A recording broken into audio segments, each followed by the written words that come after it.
All right, good morning, good afternoon, good evening, Twitch. It is yours truly, Greg Sablon, the painter servant on the grindstone. Welcome back, or welcome if it's your first time checking out the channel. Yeah, we have some really cool episode that we're going to be doing some Commander gameplay today with. Definitely an old friend from 4 years ago. We're going to introduce him soon. And then we have Guy from the Wizard's staff. We're going to talk about him as well. And he's invited his brother, so that makes the full 4-person pod. Anyway, as usual, you could check out any of the socials that I'm on, and you could click on that QR code where you could see the link tree with all the different tabs on the left where you could see. Previously, I used to be on the Commander format panel. I am no longer. That happened some number of months ago. But in case you were wondering how I have impacted the community, there's that. You are watching on Twitch, which is awesome. Thank you again for stopping by. And then not listed there is my YouTube. You can check that out once I get that updated. If you see any Commander decks on the channel that you're interested in checking out, you can take a look at the ones that I have, and I'll be asking my opponents to post theirs to the Twitch channel as well. And the last 3 tabs there are just some other things that I'll be doing shameless plugs on, which I'll do momentarily. But last but not least, if you are interested in purchasing singles via TCG Player, please do not hesitate to use my TCG Player affiliate link, which will be posted in the chat as well. And that's one way you can support the channel. Again, thanks for stopping by.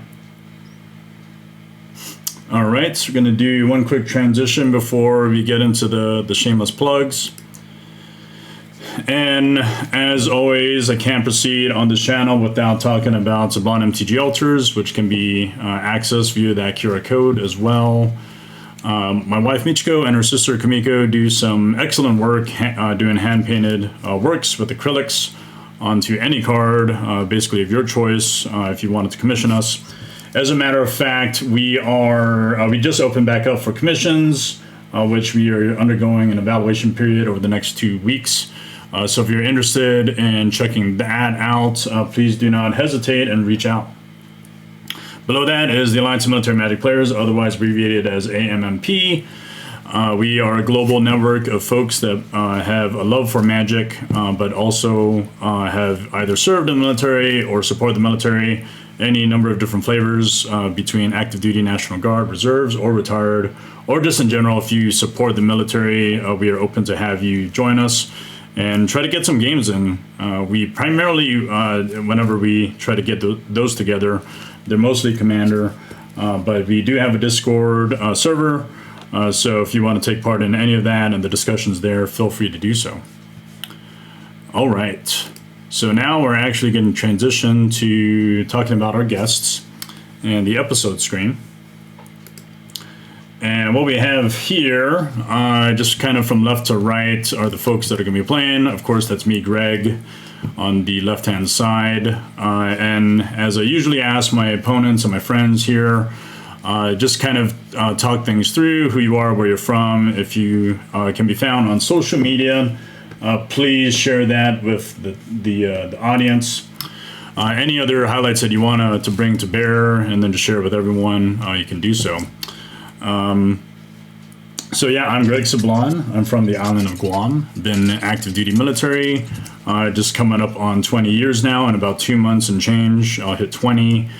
Been in the Army since essentially 2006 and have had a blast doing any number of different jobs that I've been in.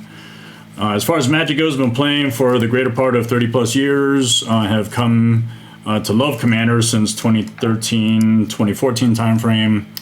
Really enjoy the game and really excited to play with my friends here today.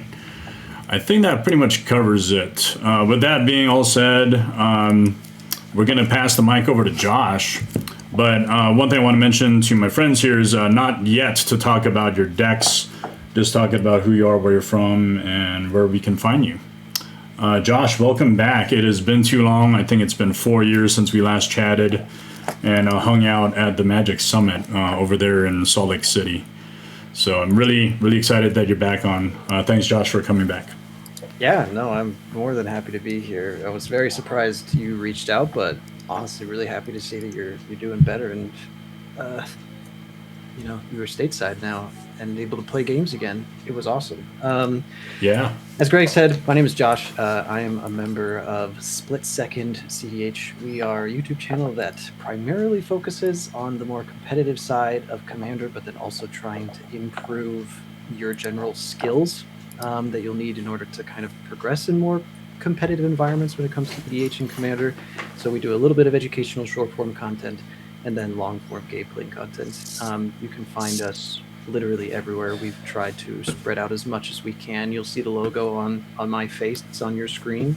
You go to X or Blue Sky, look for Split Second Commander or Split Second CDH or Split Second MTG, and you will more than likely be able to find our logo and then find us. As far as me personally, I am from originally the East Coast of Maryland, and right now find myself in Utah as I've taken up a teaching position at a small university here, for better or for worse. And yeah, that's about it for me. I've been playing MTG ever since 2008 in Future Sight, and around the same time as Greg picked up Commander in the 2013-2014 era. But unfortunately, I never really got the casual Commander experience. The group that invited me to play with them, it was Kitchen Table, but the moment I sat down, I was instantly hit with Laboratory Maniac combos, Doomsday Piles, Infinite Mana into Azami Everything, Damia Control, Meme Narc Control, and it was... So I never got the casual experience. I dived into high power and CDH right away, so... Bracket 3 and Bracket 4 are an anomaly to me that we will be playing today, where I'll just be watching and smiling, and that's it for me. Yeah, awesome, Josh. Again, welcome back. It's been too long, and excited to play. And maybe I can invite you out to CDH Sundays, which I every now and then broadcast. Yeah. So actually, we were supposed to do some CDH Sunday tomorrow. And I probably should have done more research on Split Second, because it would have mattered to me that we would be able to get a fourth person in the pod. But turns out there's a friend in town, and I canceled that CDH Sunday stream. But nonetheless, yeah, we're here. We're gonna rock and roll. Thanks, Josh. Let's go to Guy now. Hi, my name is Guy. I am part of the Wizard Staff podcast. It's a small podcast that I do with my co-host, Blake. We have been playing Magic, each of us, since around 2017, 2018. He and I do a semi-monthly, just kind of whenever we feel like it, podcast where we just talk about Magic and drink some beer. And then in addition to that, I am pretty active in the Ultra community. I, like Greg's wife and her sister, have been doing this for about 6 or 7 years at this point. Today my deck will be completely altered, but I'll kind of talk about that a little bit more later. But yeah, very excited to be here and get to play some games. Yeah. Hell yeah. All right, thanks, Guy. Always a pleasure having you on. And we are welcoming your brother Eli. Let's get the mic up to him. Yeah. Hi, my name is Eli. I'm Guy's brother. I guess I'm from all around because my dad was in the military, so we moved many places. I'm pretty new to Magic. I got into it from the Final Fantasy set because I'm a huge fan of those games. Wow. Okay. So you are newer to the game. Gotcha. All right. Yeah. pretty new. But I'm excited to be here and excited to play. Hell yeah. And in the usual United States Military Academy, West Point fashion, I have to say, go Army, beat Navy. Awesome. Well, I think we are ready to rock. Actually, I did want to just kind of go over brackets really quick. So on the screen there is kind of a reminder of what the commander brackets are, right? 1 through 5. I think the goal is to try to go from upgraded to optimize, or we might actually just stay in optimize. We'll see how everything works between brackets 3 and 4. We're definitely now playing CD8, so I apologize, Josh, up front on that. It is all good, though. I think we're still going to see some high power stuff going on. But in my old previous streams, I used to talk about basically trying to win between turns 5 and 8. I think that's what we called high power at the time. Nowadays, with the commander brackets, as it was published back in October last year, they called it optimized. And so what you're probably going to end up seeing today is that we will try to play at least 4 turns before anyone wins or loses. And as far as the game changer list is concerned, there are no deck restrictions. So I think it's natural to see a lot of really high power cards come up, depending on the color combinations that everyone is able to play. So yeah, that is what we're going to try to get done today. Hopefully 2 to 3 games, and welcome and good luck. All right. I think now it's appropriate to start talking about our decks. So where are we at? Actually, I have something cool. I'm not really going to use the randomizer on spell table. What I want to do is I want to have Josh and Guy. I want to do rock paper scissors with you guys, just the two of you. And I'm not sure if you're familiar with this, but what I'm going to do is I'm going to flip these over, and it's rock, paper, scissors. We'll have Josh choose one, and then Guy choose the other, and then whoever wins will start the game off. And then we'll just go clockwise from there. Oh, that's fun. I like that. Yeah. I don't know if you all have seen this, but it's part of that Unglued set, or one of the Unseries sets. So we'll go with Josh. What card would you like to pick? You're right. This one? Yep. All right. So Josh has rock, and then we got Guy. Let's see what you want to pick: middle or left. I'm gonna say middle. All right. It's scissors. Shit. So I'm pretty sure rock beats scissors. Rock lobster beats scissors lizard. So with that, we don't need to randomize. We'll just let Josh start us off. I'm going to go ahead and start to resolve mulligans. But in clockwise fashion, Josh, if you would, please introduce your commander and then tell us all about what the deck does, and anything else you want to just highlight about it. Sure. My commander is Tetsuko Umezawa, the Fugitive, if I could find a space that's not getting blasted by the sun.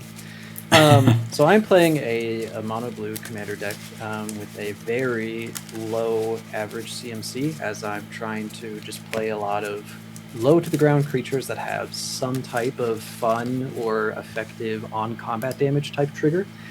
So I'm really hoping that I can take advantage of the ability that they'll be unblocked to swing in and maybe disrupt my opponent some way by having these on combat damage type effects. I'm backing up the deck with a bit of a quote unquote control shell, and that's what makes the deck honestly go from a bracket 2 concept to bracket 4 optimized, is that I'm backing up the deck with a good like interaction package and tutor suite for my combos.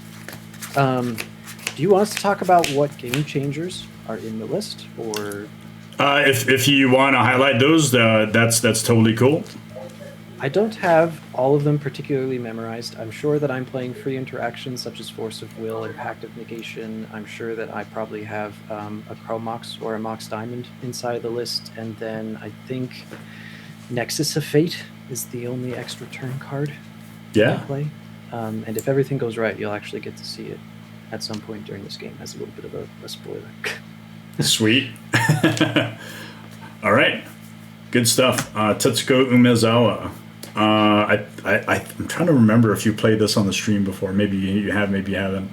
I probably have. And it feels really bad that I couldn't remember if I had or not. but hey, it's a classic. It's, it gets there. Yeah, that's great. Awesome.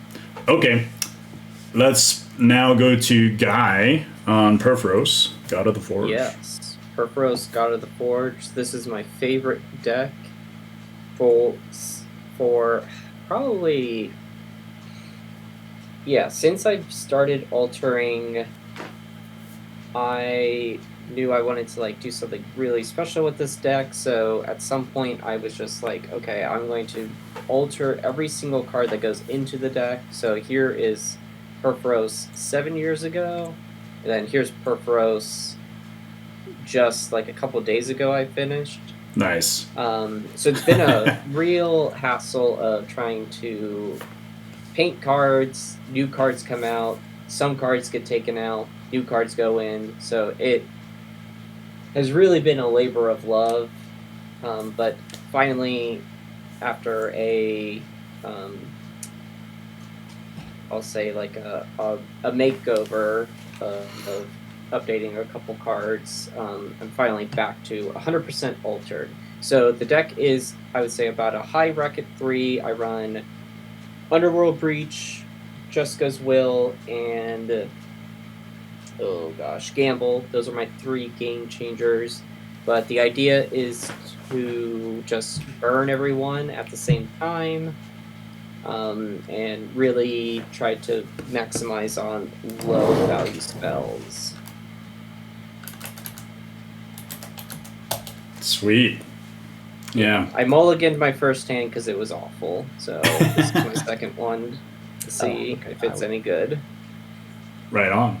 Yeah, no, so I'm actually really excited to see the fully altered deck again, because I think you had previously played on the stream as well with that, but as you mentioned, new additions here and there, which means you have to alter new cards and replace the old ones, right? So that is always a challenge to decide how to optimize. Okay. And then if there's art that I really like, then it's well, do I ever really want to take this out, even if it's not the best card? So it gets really difficult. Looks like we just got a new subscriber, Shuito. Thank you for subscribing. Okay, let's go to Eli, and then I'll finish this off. All right. So my deck is Sephiroth, Fabled Soldier. He's the mono black version of Sephiroth from the Final Fantasy set. I told Guy that I don't think this deck's bracket 3 because it doesn't have any game changers. It's pretty good, I'd still say. Bye. Sorry. So it's the first commander deck that I built myself, and Guy helped me out with it a lot. So I'm excited to play with it. All right. Yeah, I love Sephiroth. Sephiroth's pretty awesome. I think I played against that at the Commander format panel, someone that we had back in September. Really cool. All right. I am playing a Rule Zero set of commanders, and it's not natural to see these as partners because they're not. But I have Calix, Guided by Fate, with Phenax, God of Deception. Really kind of what I was going for was an enchantment, tribal type of theme. Phenax, really the only reason why it was chosen as a partner commander, even though it doesn't have partner, is because I wanted to splash blue-black, and there's some really cool things going on with that. My friends here, I think they've agreed that it's okay for me to play it, and I'm excited to do so because I think this is probably the first time on the stream I'm doing it. But lots of copy shenanigans, with Calix, Guided by Fate, and then there's some graveyard shenanigans where stuff does come back from the grave. So I hope my opponents have some sort of graveyard removal, because you'll probably see some of that happening here. One card. Yeah. Okay. I am good with my mulligan. If everyone else is, I think we could begin. I'm also good with my mulligan. I'll warn the table ahead of time. I know I said I would be the responsible blue player of this game, but the opening hand just tempted me too much. and I will Yeah. not be the responsible blue player of this game. Are there any pre-game effects before I go ahead and move through my upkeep and draw the game return? Any gemstone caverns, which I think probably would have been brought up if there were, but Nope. I do Alright. not. I'll go ahead and draw Yeah. this card. I will play, surprise, surprise, an island as my land for turn, and then I will cast the only reason that I kept this opening hand, which is Does that mean you don't have any other lands? I am not answering that question because I need to keep up appearances of being a good player. Yeah. And then I'll show off the second reason Hell yeah. that I kept this, and that's that it also had a lightning greaves. Nice. And then that'll be it for me, and I'll pass the turn there. Yep. Alright. Draw. Okay. I'm going to play a Spine Rock Knoll. So it has Hideaway 4. So I'll look at the top 4 cards. Exile one of them. Okay. Not great, but we'll do that one. And then for a red mana, I can play that card for free if 7 or more damage was dealt to an opponent during a turn. And that will be it. Pass. Alright. Go draw. I'm just going to play a swamp and pass. Swamp ass? Is that what you said? Yes. All right, I'm gonna draw. And we're gonna play a Misty Rainforest. I'm gonna fetch it to get a Triumph, and I do nothing else after that. I pass. Which Triumph do I get? I will untap, move through my upkeep, and draw this card. Okay, that's a card. I'm feeling a little better about this opening hand because I'll play an island as my land for turn. No doubt. And then with a whopping 4 mana, what is the most important thing to do here? I am going to pay 3 and morph a creature upside down. Hell yeah. Let me make sure I'm doing this correctly. Yes, it is 3. Okay. And if it's okay with the table, this game, I will be using a particular collection of Pokemon cards as like tokens. No and doubt. Other board representations. It's just a bit of a unique thing to me that I like to do. Yep. So let's see what I can pull off as a morph creature.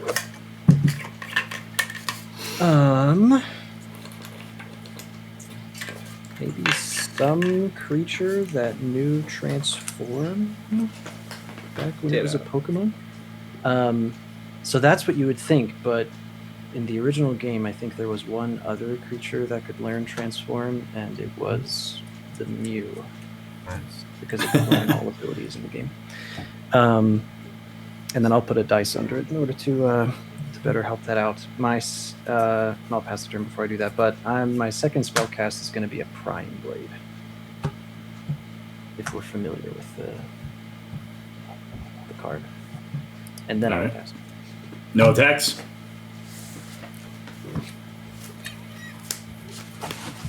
No attacks. No. I know that I could have equipped that and moved that along, but I'm not trying to make enemies just yet. I'll play a mountain. And then I'll play a ruby medallion for 2 mana. Hell That'll yeah. be my turn. Alright. Draw. I'll play swamp. And I'll tap 2 for Umbral Color Zealot. And I'll pass. All right, I'm gonna draw. And we'll play a Plains, and then tap 2 for a Spirited Companion. ETBs, I get to draw a card. And then I pass after that. All right. I will untap. go to draw step, draw this card. Okay, those are all cards. Well, it is time to make some enemies, Hell yeah. I suppose. Do we have anybody here who's skilled with rules? I used to be an L1 judge, but I haven't kept up with my certification, so maybe. Any idea if flipping over a creature with morph makes its equipment fall off? I don't think it does. No, it No. does not. Transform. Okay. Then we'll go ahead and I guess just equip the prying blade onto the morph creature, floating a colorless. And then I'm just going to swing in at somebody. And fortunately, Guy, it looks like you are the only person who doesn't have a blocker. But I'm going to ask that you let me know when you're passing priority on the declare blocker step. Now. All 'Cause right. I have no blockers. So I'm going to go ahead and activate the morph ability on the creature and flip it over, and we'll get to see the first of my cool things. This card is called Riptide Enforcer, and it is a 1/1 that says whenever it deals combat damage to a player, I may sacrifice it and then gain control of... Oh, it's target creature it controls. Dang it. All right, I misread the card. I lied to you. You're taking damage. All right. All right, and I have a prime blade trigger in order to make it a treasure. That's good for everybody else. Very nice. Then treasures in the original games looked like Pokeballs, so we will put out this Electrode as my treasure token for this game. And then I'll pass. No doubt.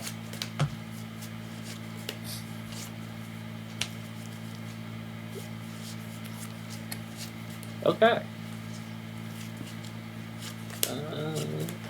Draw. Ooh.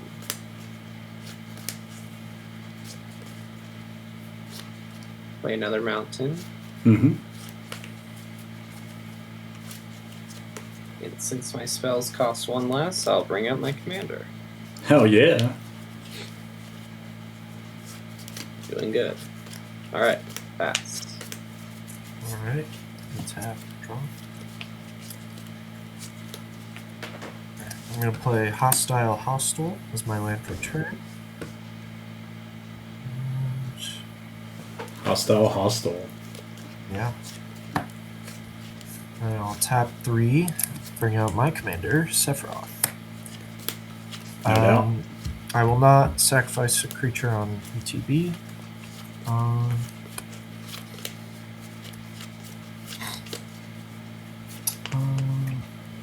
I guess I will swing my Zealot at God for 3. Oh, that's fine. And with that, I'll pass. Eli, what is your Zealot's ability really quick? It is sacrifice another creature or artifact. Drawing. Surveil 1. Surveil 1, okay. I really need that card. Command Tower. I think it's natural to play my commander too. 3 mana for my Calix, Guided of Fate. At ETBs, I get to put a +1/+1 counter on it. And I'm going to do nothing else after that. All right. Alright. I'll go ahead and untap. We'll draw for turn. Let's see. We are playing against 2 God decks. Yes. I'm signing up for this. I'll go ahead and pay 4.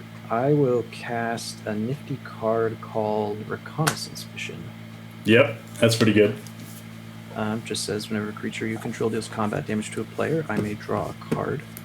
And I'll move immediately into combat, swinging another 2 damage towards Guy. Okay. We'll have 2 triggers this time. One to make a treasure and one to draw a card. Am I good to go through both of those? Yes. All right. We'll go ahead and draw the card first. That's a cool one. And then we'll up our treasure count using the big die to 2. And then it looks like I'm passing the turn here. All right. Untap, upkeep, draw. All right. We'll have to see it. We'll play another mountain.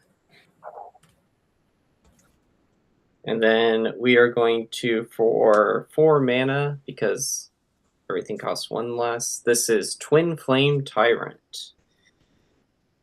So it ETBs, and then if a source I control would deal damage to an opponent or a permanent an opponent controls, it deals double that damage instead.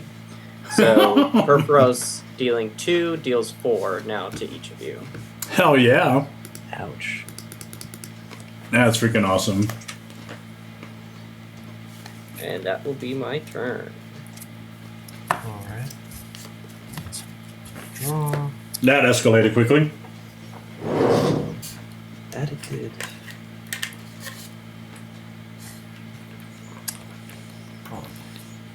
I'll play swamp, leave the land for turn. And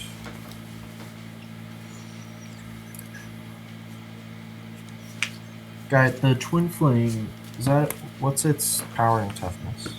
It's a 3/5. I like where this is going. I like these questions that are being asked. That doesn't help me. But, Oh, okay.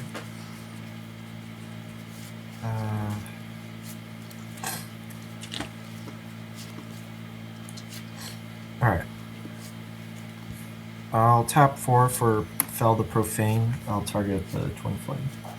Oh. Very nice. All right. I like it. Alright. And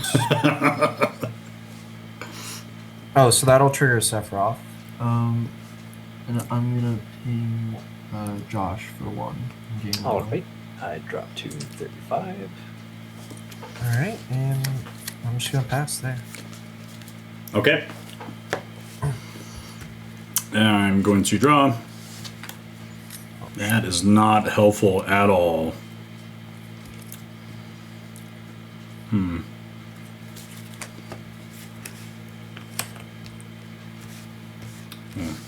See, I guess I have to go this way. Black and a green. I'll play a card called Hollow Merc Siege. As this enchantment enters, choose Sultai or Abzan. Whenever a counter is put on a creature I control, draw a card. For Sultai, Abzan is whenever I attack, I put a +1/+1 counter on target attacking creature, and it gains menace until end of turn. We are going to choose Sultai, so the first mode. Yeah, mode number 1. That triggers Calix, so he goes up 1 counter because an enchantment entered. I would like to go to combat, and I would like to swing at Josh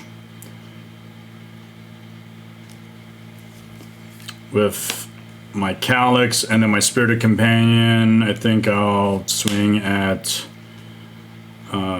Guy.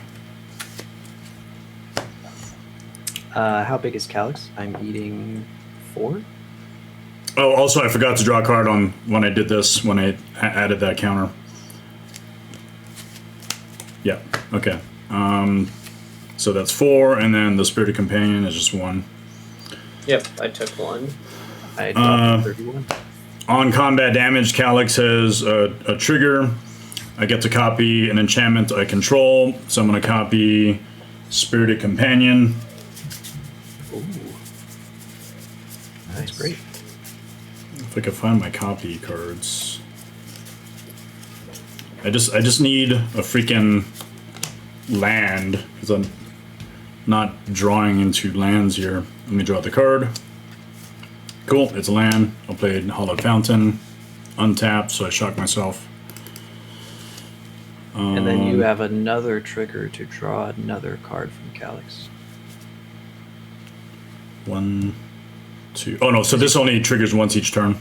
No. So you draw one off of the Spirited Companion, right? And then doesn't Calix have a line of text that says whenever Calix or another enchantment... Oh, sorry, just a plus. It's just a counter. Yeah. So it just gets the counter. Thank you for that. So I pay 2 mana for a card called Herald of the Pantheon. And it says enchantment spells I control cast 1 less the cast, and it can cast enchant. Whenever I cast an enchantment spell, I gain a life. With that, I do nothing else but trigger him, so now he's a 6/6. Yeah. I was about to ask whether or not I should be marking commander damage because I didn't know if it was relevant, but now it seems like it's supposed to be relevant. Yeah. Yes, it actually will become relevant. Thanks for asking. Let me mark that then. And I got 7 cards in hand. I pass the turn after that. 7 cards. Alrighty. I'll go ahead and untap. And... oh man, we are in dire straits against the Calix list. I'll go ahead and draw for turn and think about what I did wrong to deserve this. Okay, let's go ahead and float 4 mana. So we'll be floating 2 blue and 2 colorless. The first 2 colorless will be spent on... or excuse me, the first blue and first colors will be spent on my commander. Yep. Tetsuko Umezawa, who is Yeah, no response. blinded by the lights. And the next chunk of mana will be spent on what exactly? What exactly?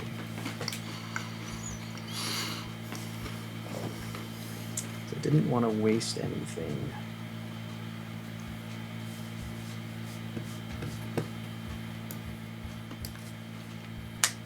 It's going to be spent on a card called Hidden Strings. Hell yeah. Hidden Strings says I may tap or untap target permanent, and then I might tap or untap another target permanent, and then it has Cipher. And I'll try to put it somewhere that if it needs to be clicked on, spell table won't freak out. Spell table's not going to like that, or that, or that, or that. It's there. So I'll target the Soul Ring and the Island. Hell yeah. Are we good on Hidden Strings? Yep. Then those 2 will untap, and I will Cipher Hidden Strings underneath of Tetsuko. I will then attempt to move the Lightning Greaves over to Tetsuko, and Cipher does not fall off because it is not an equipment, or an enchantment or anything else. And Hidden Strings brings back a lot of memories. yeah, it is an oldie but a goodie, as they say. And then, what am I going to need to do to not die in the next couple turns? I think I am going to use the Island and the Soul Ring that were untapped earlier, and I'm going to cast a Solve the Equation, so I can go look for something that, that helps out with whatever's going on. Yeah. Are we good on Solve the Equation? Yep. Okay. Yeah. That will be placed here, and then I'm going to go look for a blue instant. Oh, just instant or sorcery. Okay. Counter spells, interaction. Very cool. Cyclonic Rift. I thought about Psych Rift, but it's very low value when you have an ETB generator on your board.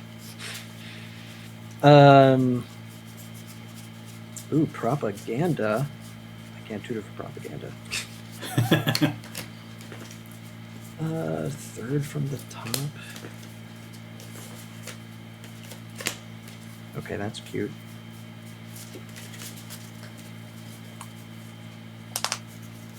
That's really cute. I'm gonna go get long-term plans. If we're familiar with the card, is a 3-drop instant that says search my library for a card, shuffle my deck, and then put that card third from the top. And then I will be doing some shuffling because I am going to end up swinging in, and so we need to get an effective shuffle out of the way just to make sure that the cards I draw are good ones. That's what shuffling does, right? Puts the good cards on top. Only if you're a pro Magic player, though. I've been able to explain that.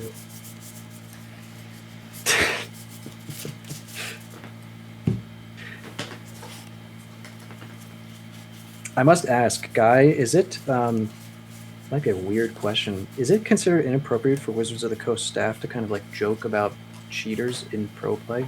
Is that like or is it just The never really talked about? podcast is called The Wizard Staff because it's... Oh, sorry, I meant like, sorry, continue. Yeah, finish your thought and then I'll... Oh, I just didn't want you to think I was actual Wizard Staff.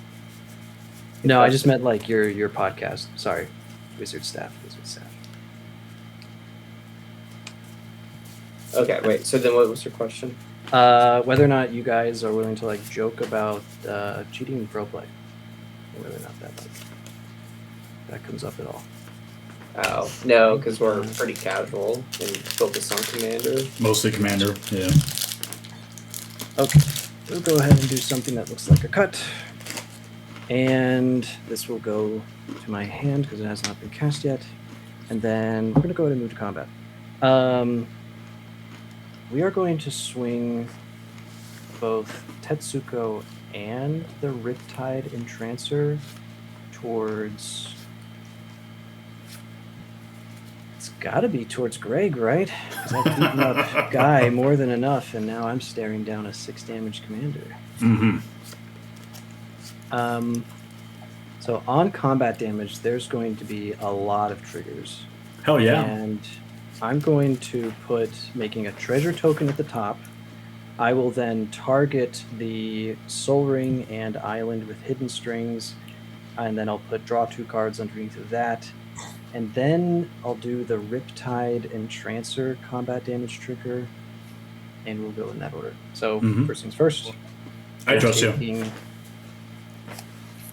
3 damage total, and 1 commander damage. That's probably not relevant. Okay.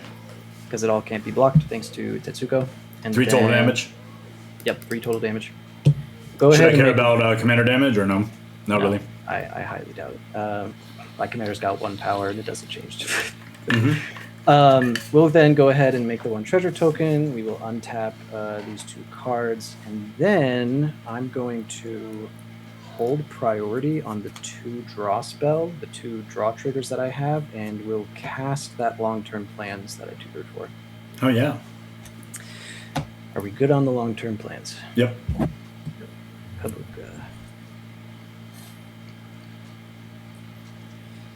All right, now we can pick anything. If I could pick anything, what would it be? Umezawa's Jite doesn't really save me here. Oh, the card that I wanted was like 3rd from the top. That's not fun. More card draw is cute. A clone effect, maybe. Okay, we'll do this card. And then I'll shuffle again, I'll put that 3rd from the top, and then I'll keep resolving my triggers. Thank you, Soul Ring, for making this all possible.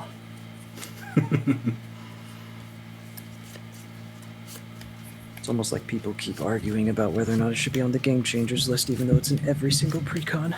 Mm-hmm.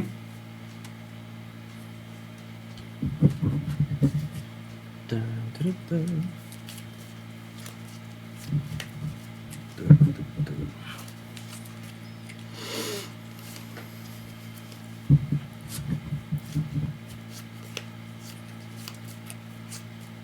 Okay, that should be enough. We'll do a split, a cut, and then this goes 3rd from the top.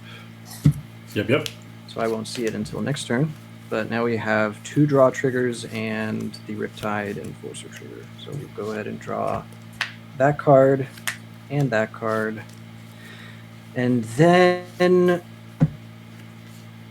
Greg, you're gonna hate me, but it needs to be done. Whenever Riptide and Transfer deals combat damage to a player, I may sacrifice it, and if I do, gain control of target creature that player controls. Hell yeah, do it. So I'm gonna take your Calix. Yeah, seems That's appropriate. Okay. So we'll go ahead and sacrifice that, and then try to take control of Calix. Yep, it happens. Calix is a green, white, something. Yeah, 2/2 4 +1/+1 counters on it right now. And whenever it deals combat damage, you get to copy an enchantment that you control. Excuse me. And just because I'm insulted at being hit in the face, your Calix is going to be this muck. Hell yeah. On my board. And it had a couple of +1/+1 counters on it, right? How many did it have on it? 4? Yeah, 4. Okay. And I'll know from there. And it is currently tapped. Okay. I have no further effects in my combat phase. We'll go ahead and move to second main. I will play an island as my land for turn. And then we're passing. Yep. All right. Untap, upkeep, draw. Ooh.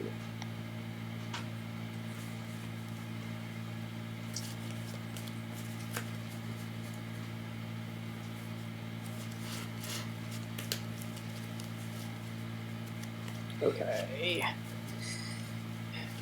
I'll play a Shatter Skull the Hammer Pass as my land. It will come in untapped, so I will take 3 life. Yep. Greg, you have 3 non-basics. I do. Okay. Please proceed to play Blood Moon. Not in this deck. Okay, so let's see. First, 1 red mana for Runaway Steamkin. So that's Oh shit. yeah. Okay, so that's 2 damage to everyone. Yep. Drop to 29.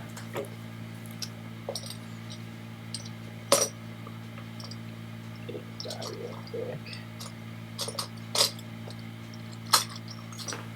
Okay. Okay. For another 1 red mana, I'm doing Price of Progress. Oh, hell yeah. So that is 6 damage to Greg. Yep. No damage to Josh. You have no non-basics. Correct. I take 2, and Eli, you also take 2. It deals damage equal to the number of non-basics you have. I only have 1 non-basic. It's double, so it's Yep. however many times 2. I see. Okay, so that gets 1 counter for Runaway Steamkin. Yep. Greg, you have now taken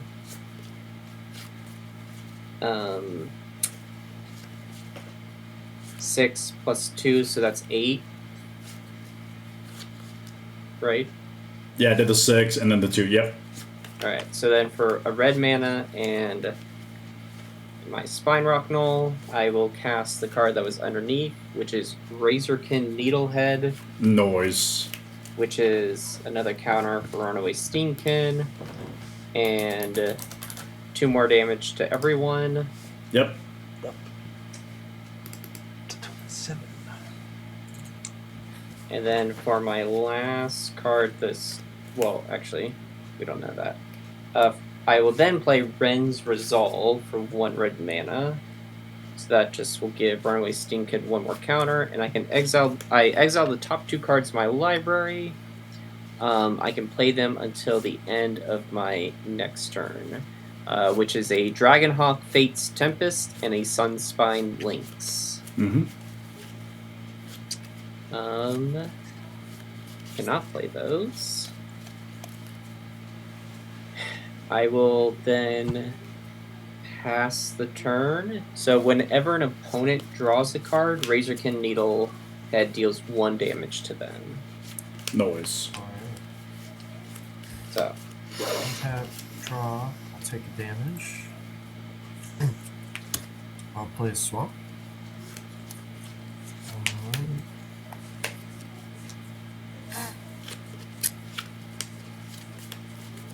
I'll tap 3 for Warren Soul Trader. Hell yeah. Combo piece. Yeah. Let's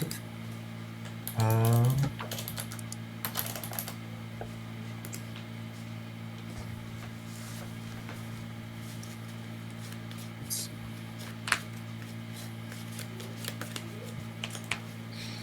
Guy, what's the power toughness of the one that dealt me damage? it's a 2/2. It's a 2/2? Okay. Alright. If you're not drawing cards, you don't need to touch it. You know? Yeah. I think drawing cards is a part of the game. So I've heard. Alright.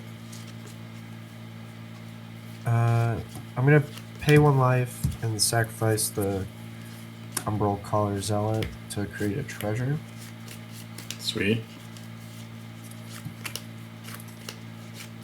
There's the treasure.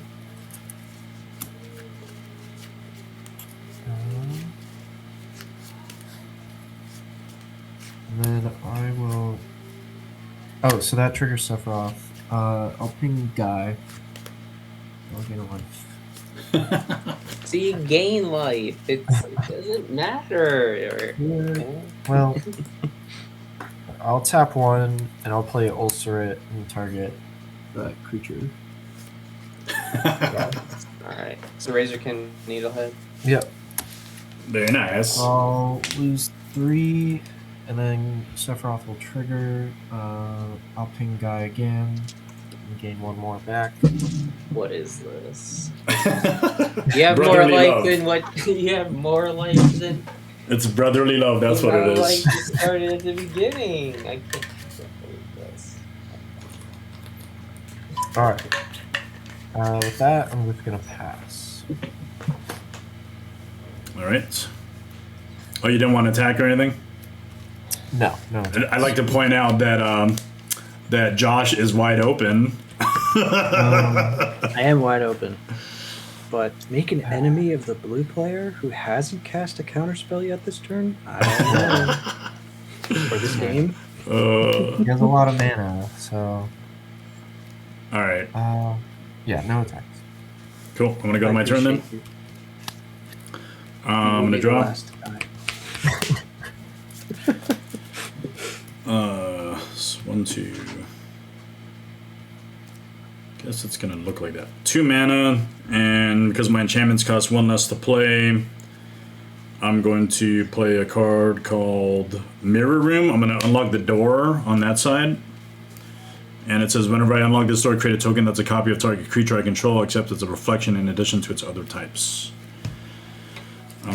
So I'm just gonna represent the doors that are open with dice. So on this side, that's open. I'm gonna copy the Herald of the Pantheon. So I gain a life off of casting that 1 enchantment spell.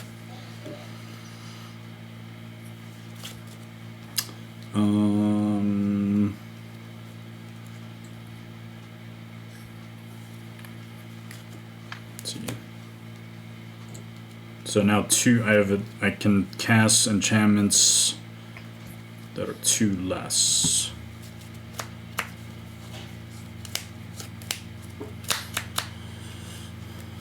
Okay, what do I want to do with this?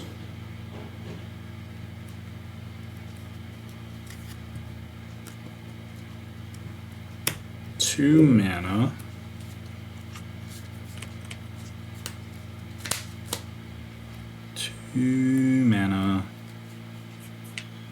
I would like to play a card called Parallax Tide. And it has Fading 5. I can remove a Fate counter. and then when I do that, when I activate it, I can remove target land from the game. And then when this enchantment leaves play, each player returns all cards he or she owns removed from the game back to play. That were removed by Calix Tide. Alright. And then I gain 2 life because I have 2 of the Heralds of the Pantheon. I think it's Oh, so you can just like take all of my lands for 2 turns? That kind of how that works? yeah. If it resolves, if you choose to let it resolve. Is that what you're going to do? I mean, it is an option. It is an option. Maybe I'll just do 1. You know, maybe not all. I could do 2. Wow. Okay. And at the beginning of the upkeep, you remove 1 fading counter. That is correct. right? Yeah. Okay. So it's So he kind of could- a balance of using them and Yeah. okay. You could lock me out of 3 lands for 2 turns. Was kind of my math. Yeah. Essentially, it is kind of a nasty card. I won't lie. Yeah, believe it or not, the counterspell I'm looking at doesn't qualify that card. So, you're good. Okay, it resolves. Cool. I am not gonna do anything. I'm just gonna leave blockers up. But I would like to remove lands. I feel it's appropriate. I think maybe I'll spread the love a little bit. I'll do 2 of your islands, Josh. You have a curious definition of spread. And may I pick I the might hit islands? something else later, but I'll just do May 2 I? for now. May I pick the islands or no? Yeah, you can. I'll pick these 2. So that way I keep the full art one. Yep. And I'll just kind of leave them like this, if that's okay. And I do nothing else after that. I pass the turn. Okay. Untap with my turn 1 play. This feels very nostalgic. It's like I was just here. And we'll go ahead and untap the board state. I will draw for turn, and unfortunately look at the card that oh wait, I just picked up my 2 lands. I'll draw for turn and pick up the card that I don't have mana to cast anymore. Hell yeah. And then I will look and think and ponder. Wow. What am I doing with my life?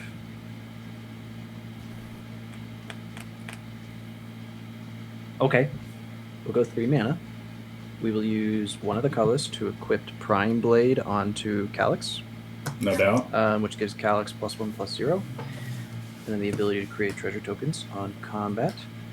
And man, I really just can't get in on Greg's board with Calix. But I don't think anyone's going to block Calix. Purphoros is still a enchantment, correct? Just an enchantment And then Runaway Steam Kiln is a 4/4 right is your now. mana battery. So I don't think you'll throw that to the wind either. I mean, if you're asking, I just want to connect with Calix, and I'm just measuring your willingness to chuck your Runaway Steam Kiln in front of Calix, or for Eli to chuck any of his WinCon/Commander in front of Calix. It's got to be one or the other, right? I'm- We'll use the 2 remaining mana that I have floating because I don't want to waste it all on this Merchant Scroll. Hell yeah. Are we good on... Oh, well, that turned it into a blinding sun bomb. Are we good on Merchant Scroll? yeah, Yeah. good on Merchant Scroll. I got nothing. Great on Merchant Scroll, actually. I promised you, I don't have the mana for it, and I probably never will, but I promised at the beginning of the game that I would show Nexus of Fate at least once, and I keep my promises. That's what you're getting. Uh-huh, because it is a blue instant. It's not like I would have mana to cast, like I said, Cyclonic Rift. Oh, it has to be a blue instant. Oh. Yeah, yep. Merchant Scroll is specifically a blue instant, and Nexus of Fate is the only instant in the game that says take an extra turn after this one. But Very nice. unfortunately, I am several lifetimes away from 7 mana, so it is what it is. Okay. After I'm done shuffling, we'll go ahead and move to combat. I will keep up the tradition of swinging Tetsuko Umezawa towards Greg because he took 2 of my lands. And then the Calix, who I believe... What was Calix's base power and toughness? It's a 2/2. So I will swing the 7/6 Calix towards... I'm sorry, Eli, you have the most life. Yeah, that's okay. If you don't mind. And you have 7? a creature that also requires life to use. So yeah, this will be 7 commander damage. All right. Same thing. We have a couple triggers. We'll stack them in such a way that I go ahead and make a treasure token. I attempt to draw 2 cards, and I will untap my Soul Ring and my Island. So you draw 1 card per combat damage, right? Yep. So then Whenever a creature I Tetsuko, is it just control- Tetsuko or? Both of them. So Tetsuko hit you, and then Calix hit Eli. Oh, okay. All right, very cool. So Nexus of Eli Fate to did not hand. block. Go ahead. Yeah, you can't block, so Calix could be blocked. Yeah, Calix either blocked. I'll go ahead and draw my first card and my second card.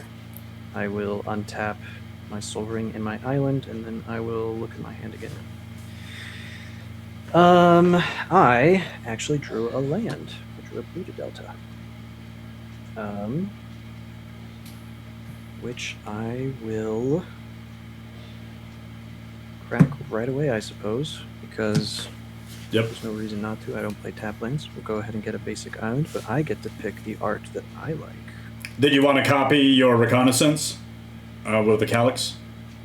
Oh, does Calix have text that I actually should have read before I took the card? You get to copy an enchantment you control, and then you get another counter if an enchantment entered. That's actually insane. Holy moly. I can see why you play this card. It is pretty sweet. Yeah, give me... Okay, so I could just make another reconnaissance mission? Yep. Okay. And then I add a will counter go to ahead and Calix. do that. It doesn't come into play and see the combat damage happen, so it's not like any of that gets doubled. Right. Yeah, I will pump Calix up to a 5 because an enchantment enters. Yep. And those are the exiled lands. Okay, so that's the only change there. Let me see. What do I want to do for the copy? I will probably actually have to write that out because enchantments are a tough thing to have to make stuff of. Actually, I might honestly just have a copy indicator. I lied to you. I do not have a copy indicator. So, thank you, Infinite Tokens, for always making good products. I'll draw that out after. Yep. Okay, I remember I was looking for a basic land. I will not be tricked. We will get that basic land. And I lose a life. I'm down to 26. Yep. 26. Okay. Yeah, I think I'm just gonna pass the game there. I got my land drop. Pass the game. Pass the turn. And then I'll doodle up the reconnaissance mission while Guy takes his turn. Alright. Untap, upkeep, draw. Ooh.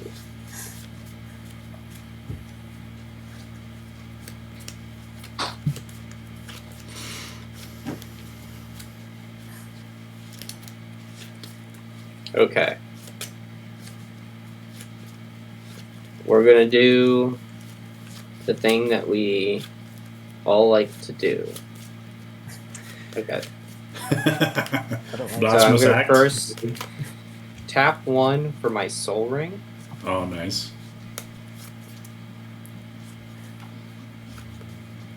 I will remove the 3 counters from Runaway Steamkin. So I have 3 red mana floating. Hell yeah. 1 more, so that's 4 mana. Last card in hand. It was in my opening hand from the beginning. Reforge the soul. All right. A wheel effect? It is a wheel. Yeah. Please. Will you- 7 cards. You get to draw 7 cards, though. It's so good.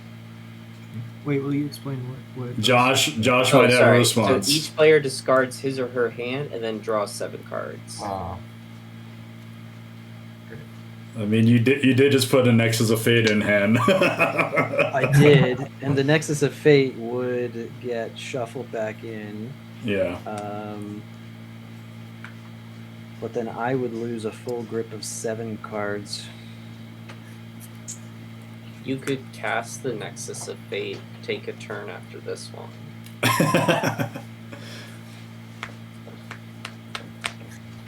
That I could. Indeed.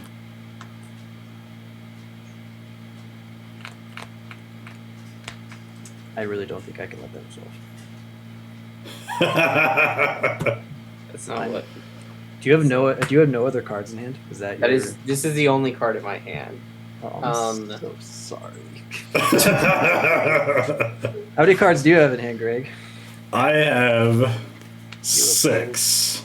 Yeah, full 6, full 7. Eli, what about you? I got 3 cards. So I assume you also want a wheel. I could live without it. You could live without it? What? You just said drawing cards is an important part of the game. Oh my god. I Neutral, think I'm neutral. I have to show you the old-fashioned counter spell. I'm sorry. I don't want to lose my Nexus of Fate. After casting like 3 tutors in order to get To get it. Yeah. Nice. Very nice. I'm so sorry. Alright, so I guess that does not resolve. I do get a counter for Runaway Steamkin still. Yep. I guess.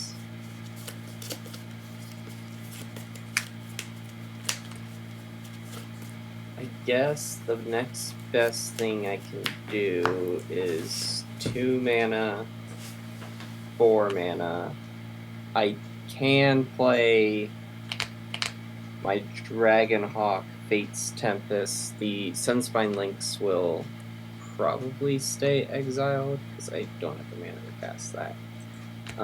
So when it enters, I can exile the top X cards in my library, where X is the number of creatures I control with power 4 or greater. I may play those cards until my next end step. At the beginning of my next end step, this card deals 2 damage to each opponent for each of those cards that are still exiled. This enters also, Purphoros deals 2 damage to each of you. Oh, yep. Mm-hmm. Okay, so then Dragonhawk enters, it only sees itself. Because Purphoros is not a creature, I get 1 card. It's Professional Facebreaker. Oh, wow. That's good. Runaway Steamkin is at 2, 1. Yeah, I won't be able to cast Professional Facebreaker either. Okay.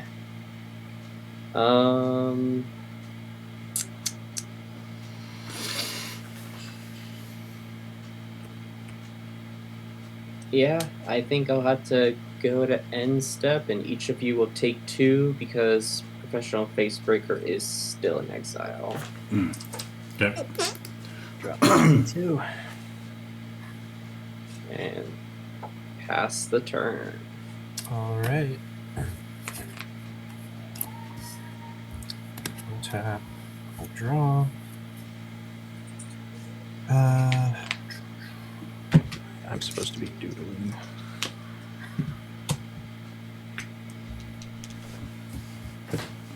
Alright, I'm gonna tap 4 swamps, hostile, and I'll sacrifice my treasure for Grave Titan. Oh my. So when it enters, I will create 2 black zombies. Mm-hmm. And so there's 2 zombies.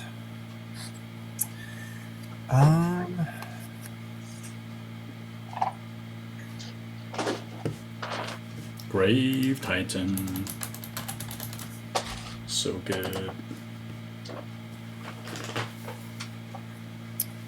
And I will just play this in tapped. It's Midgar City of Mako. Mm-hmm.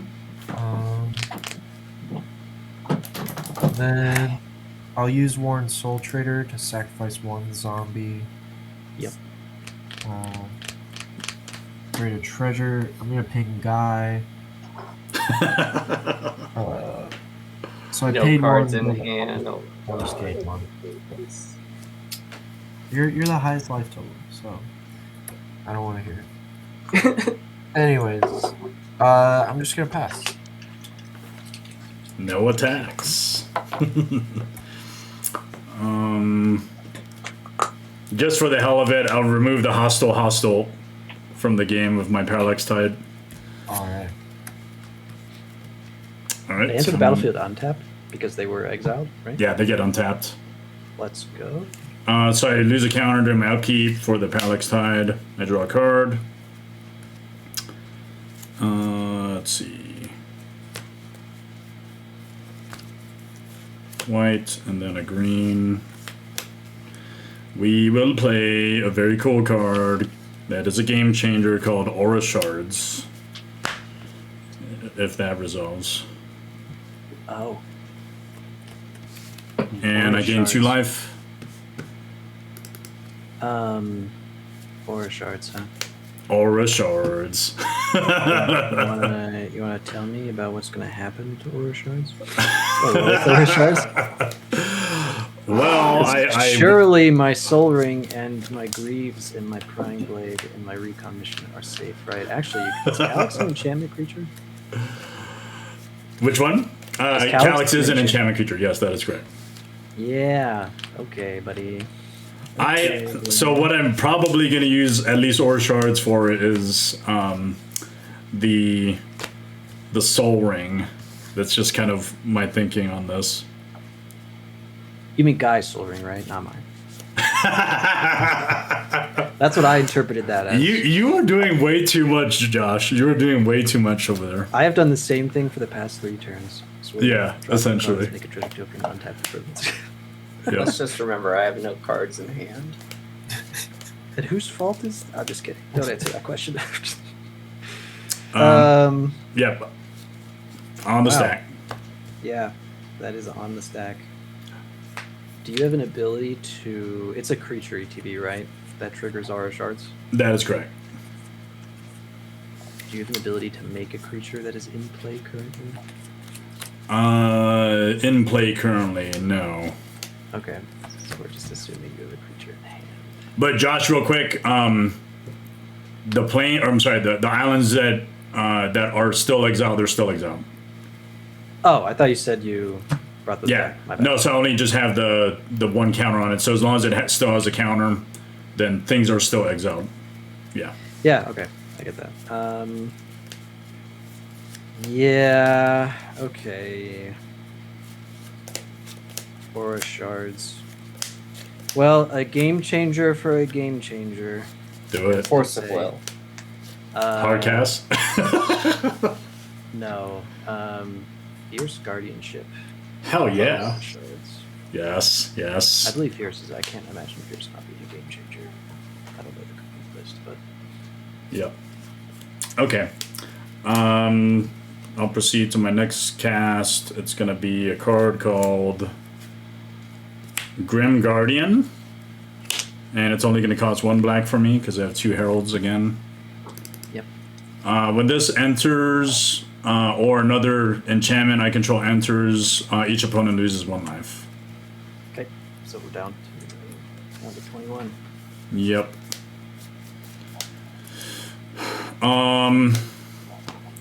And unfortunately, that's all I can do.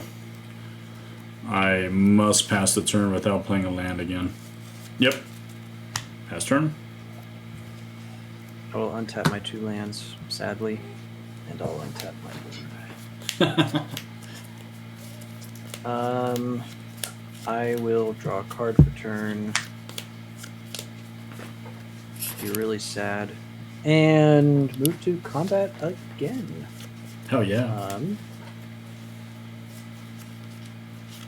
We'll go ahead and swing Tetsuko.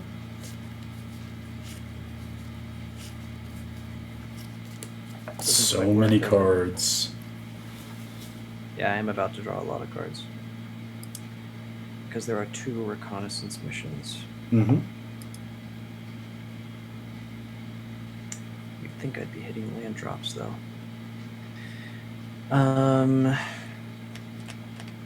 Yeah, this is fine, I suppose.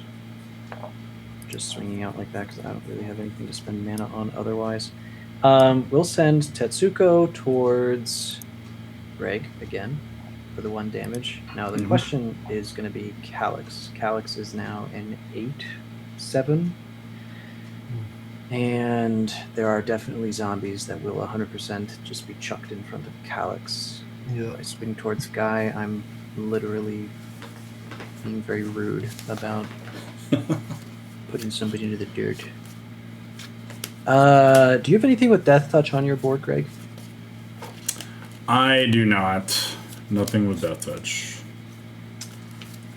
And total amount of damage available between all creatures. If you were to chump block, could you get up to the 2, 7 4, toughness? 5, 6, 7. Yeah, okay. So you could actually chuck everything in front of Calix. Mm-hmm. Oh, man. Calix is going to go towards Guy. So we have an 8/7 going towards Guy, and then a 1/3 heading towards Greg. It hit me last turn, right? No, I hit Eli. last. Yeah. Okay. I'll take the 8. Dang. It is 8 commander damage. Yeah. We have quite a lot of triggers. Same thing. I'll attempt to make a token. I will target Calix as my 1 thing to tap down, to untap, and then I will target something else to tap down. Does anyone have a request for something that gets tapped down somewhere on the board? I am a free agent. I would like to nominate your island.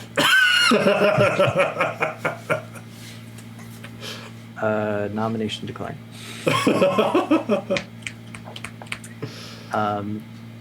We'll tap down the land that you have open, Greg. Oh, no doubt. No doubt. And then resolve all other triggers. So we'll go ahead and make a treasure. We will draw 4 cards. Because we have And 4 I take the reconnaissance 1. missions. Yep, Mhm. take 1. I will look at 4 cards. Very cool. And I will make another reconnaissance mission, No doubt. which I'm just going to start marking with dice at this point. Yep. So now we have 2 copies of reconnaissance mission. I'll kind of keep them separate, and then Calix goes up to another piece of damage. I have cards in hand. I have too many cards in hand. I have 8 cards in hand. 10 cards in hand now. Oh. Huh.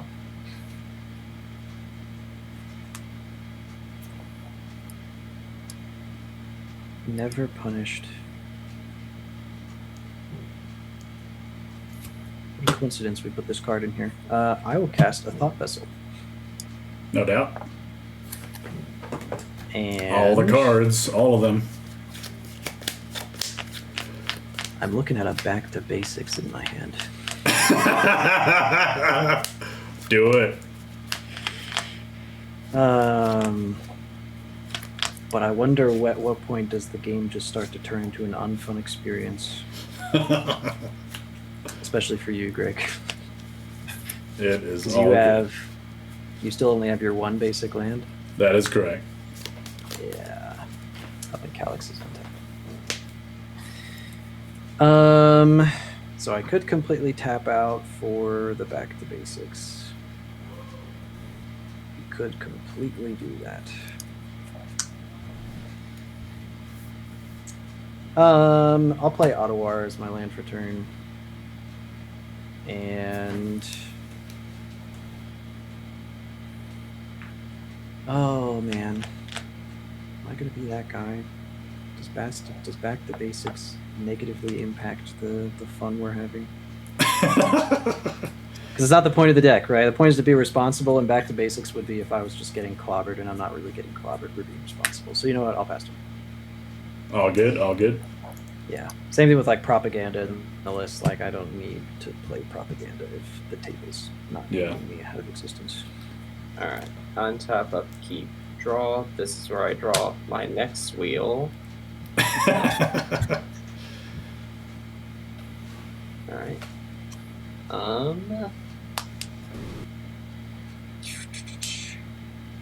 I guess because this is the only way I can draw cards. No one has flyers, right? Nope. Nope. Not on my board. Currently nothing. Okay, then Josh, I'm going to swing at you with a 5/5 in the air, just because you have the highest life total. Makes sense. I need 5. Yeah, I'll just eat 5. Alright, and then this will be my next wheel. Oh, shit. Well, Kind of. not the best. Alright, Valakut Awakening, so put any number of cards from your hand onto the bottom of your library, then draw that many cards +1.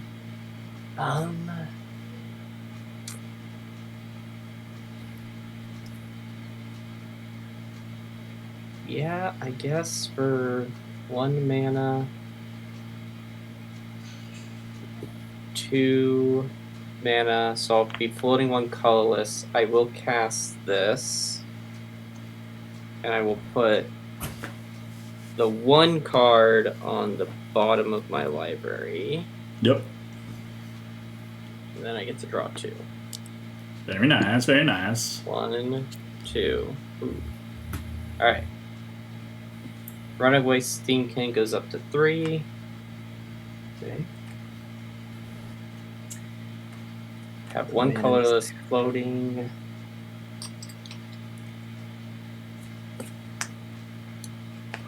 Okay.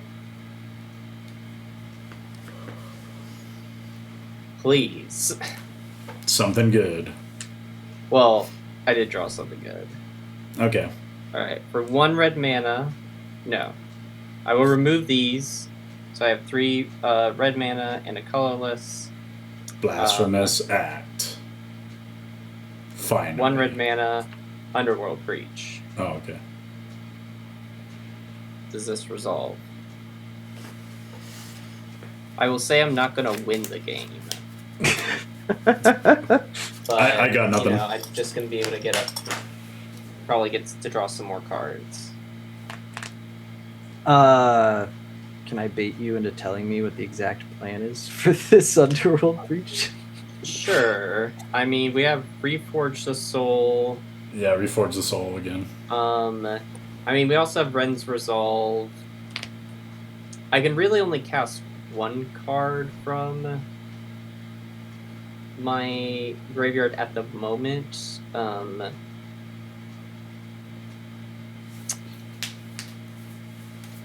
I would probably be able to cast another thing afterwards because this would go into the graveyard, and then I would be able to get 1 more thing.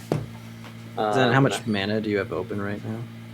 I currently have a colorless and 2 red floating, and then 4 more red mana. So I got 7, but Runaway Steam can produce more. And then Reforge the Soul is also a 7-drop? It is 5 mana with 1 reduced due Okay. to Ruby Medallion, so it's 4 mana. Oh man, I don't have responses. Well, I don't have interaction for the Underworld Breach, but we've been kind of talking about this since the beginning of the game, and that's that, Cyclonic Rift is a card that exists. And yeah, that would do the thing. You'd, Hell yeah. I'm down. So you're good to continue taking game actions. Okay. I'm just hesitant. So for one more red mana, and then everything that I have floating, I will cast Reforge the Soul from my graveyard. Hells yeah. I wouldn't have been able to cast Razorkin Needlehead before this anyway.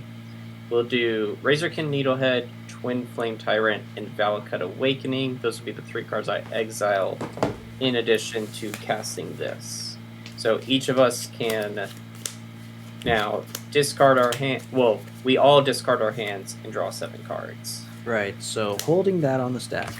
Okay. Cyclonic Rift. How much time does everybody have before we need to go do other things? Because if I do Psych Rift here, what happens is everybody's boards get bounced and then get discarded to the Reforge the Soul. Oh. That is true. And it does make...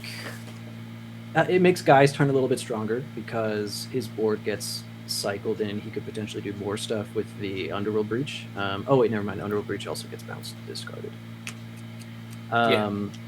But the land stays, right? Yeah, Yep. land stay. So it just becomes a question of how long do we want this game to go? So I am gonna do another pod after this, which will be in about 2.5 hours. But to Guy and Eli want to be here for 2.5 hours. I I'm always definitely really wanna hesitant play with board another reset game. cards. I like to kind of talk about, whether or not a board reset starts to make things go crazy, and... So I prefer that we try to go to game 2. Okay. That's my preference. That is my preference. Okay, so I will not overload the Psych Rift here, but I will start to look at other ways, I guess, to empty my hand. Just to try to get stuff to happen. Mm-hmm. Makes sense. I currently have just 5. I have 9 mana open.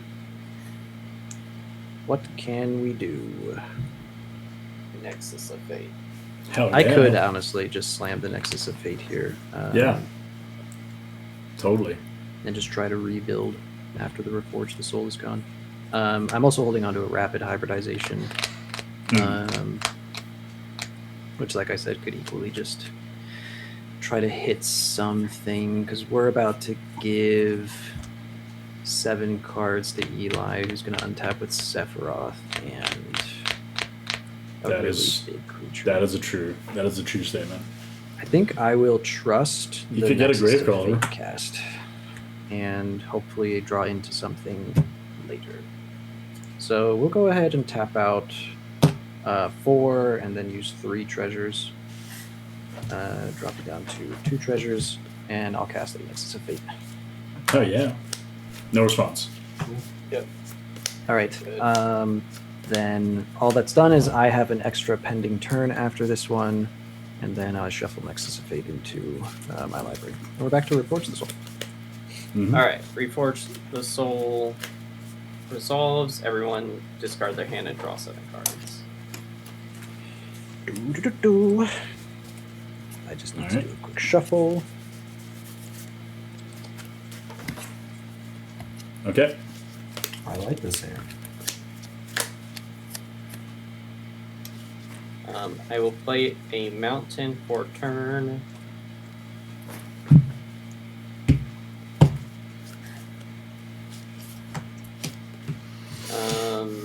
I'll play an Impact Tremors for 1 red mana. That will Sweet. then put Runaway Steamkin up to 3. Runaway Steamkin. It's running away with the game.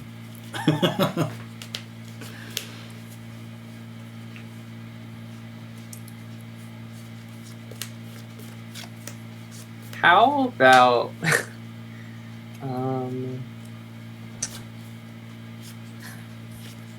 you know what? Let's do it one more time. So 3 mana. One more. We'll recast Reforge the Soul from the graveyard. Everyone, another fresh 7. Yep. I pass on that. Yeah, I pass as well. All right. Coastal Piracy. Sweet foil. Thank you. Thank you. I love old foils. 5, 6, 7. Yep. Okay.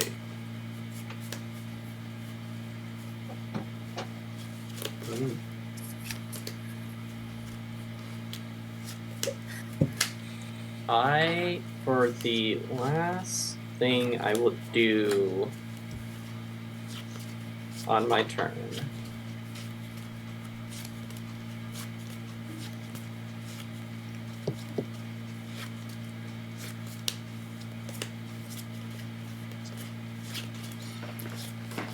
is cast Cursed Mirror for 2 mana. I am going to have it enter the battlefield as a copy of Dragonhawk Fate's Tempest. Mm-hmm. And I will sacrifice the copy one. But with that ETB, I get to see 2 creatures with, but actually 3 because it counts itself. 3 creatures with power 5 or greater, because Purphoros is now a creature. So I can exile the top 3 cards of my library. 1 second, sorry. Okay.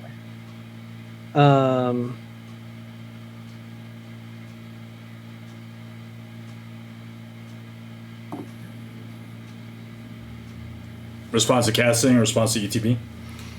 Yeah, so the X value is only calculated once, and it's as the ability resolves. So when the ability actually resolves, right, there's only 1. Oh, because okay. Tempest Gotcha. Talk is... Because Purphoros becomes no longer a creature when the ability actually resolves, and then there's just Tempest Talk. Or is he already a creature because of Breach? 1, 2, 3, 4, 5 with Impact Tremors, Underworld Breach. Oh, so he's already a 6. creature anyway. Okay. But I guess at your point of resolve, I do sacrifice the Cursed Mirror, I think, before the Dragonhawk trigger, so it really should only be 2. Because it'll count the other Dragonhawk, it'll count the Steam Kill. Oh no, because he's still just a 3 power. 3. So I think it's just 2 then. Okay. And with the Cursed Mirror entering, that is 3 damage to everyone with Impact Tremors. Yeah. Okay, so everyone takes 3. I get 2 cards. It's a Mountain and Seething Song. I won't be able to play either of those. Going to end step, that's 4 damage to everyone. Okay. Mm-hmm. 6, and then sacrifice Underworld Breach, and turn is over. Nicely done. Yeah, it wasn't that bad, guys. So does Josh go after this one? Yes, I do. Yep. I will. Thank you for the reminder. Actually, I was about to just let you. Okay, I untap my board. We'll see what magic we can pull off. Yep. Draw this card. Cool. I do actually have a land drop. I will play an island. Can't imagine me needing to hold off on that for any reason. Oh boy, I didn't really get the cool stuff. I got a mana rock. doesn't really help me progress, and so I'll just literally be swinging in again. Yep. Purphoros is indestructible, correct? Correct. Rough. I didn't ask for this. Let's see.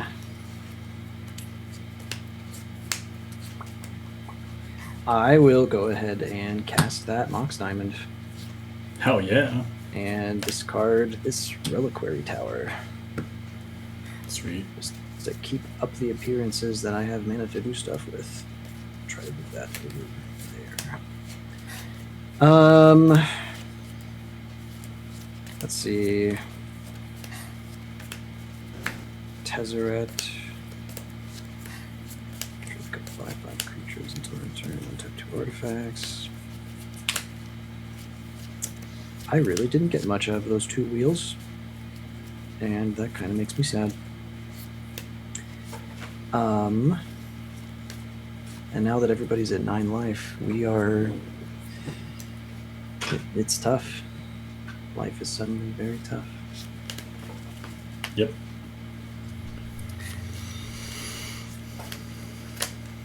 What could I possibly get? Okay, let's go ahead and pay 3. We'll do 2 islands and the Thought Vessel, or 2 blue and the Thought Vessel. Try to keep this as organized as I can. I'm going to cast a cool creature called Sephiroth Constable. Oh, that's awesome. Great card. Sephiroth Constable is an oldie. It is from all the way back in Judgment. It says, whenever it deals combat damage to a player, I bounce up to X target permanents that player controls to their hands, where X is the damage dealt to that player. Yep. And I am going to go ahead and move the Lightning Greaves over to the Sephiroth Constable, just to give him haste. And then... Man, that card was so awesome with Rafiq of the Many back in the heyday of 2013, 2014 Commander. Yeah, good times. Let's go ahead and move to combat. Yep. And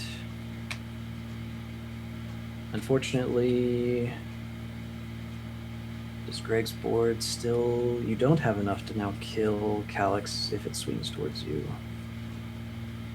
And on the other side... Oh, wait. Is Purphoros still a creature with Underworld Breach disappear? 2, 3, 4, 5. Yes. Okay. Darn. Calix is useless. Oh man, yeah, literally nothing happens if I swing Calix anywhere. That feels bad. Okay, we'll go ahead and swing Calix towards... It's gonna have to be Eli, and then we'll send Sephiroth Constable over at... What can I do here? What's relevant? What's gonna cause problems?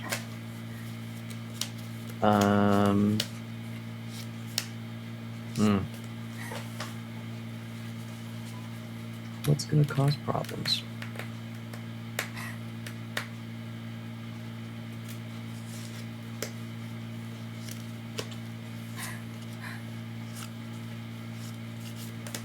It's a tough call in every way, shape, and form. Because we're all just like really close to dying. Sephiroth Constable is going to go at Greg, and Tetsuko Umezawa will also go at Greg. Hell yeah. Because you have the highest life total. Yep. For now, anyway. No blocks, obviously. I'll block with my 1 zombie, and with the Sephiroth trigger, I'll ping Greg. Okay. Then we have a couple triggers. We don't have a trigger to make a treasure. We have an untapped trigger, which will go ahead and target these 2 lands. And actually, no, because we're also close to death. This needs to target Calix and the Cephalid Constable, so that way they can be untapped. And then I'm going to go ahead and draw 4 cards. Mm-hmm. Okay, 1, 2, 3, 4. Cool. I literally drew lands. And then we'll untap these 2 creatures. And then I shall pass the turn. So now it's easy. Did you want to return something to my hand? Yeah, sorry. We'll bounce one of the copies that you have. It'll be the copy of the green creature that's on the left. Yeah. Yep, makes sense. Alright, draw. I'll play a swamp.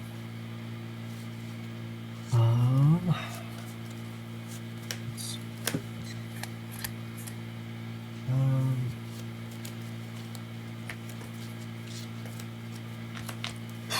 Alright, Guy, I'm gonna move to combat. I'm gonna swing Grave Titan at Guy.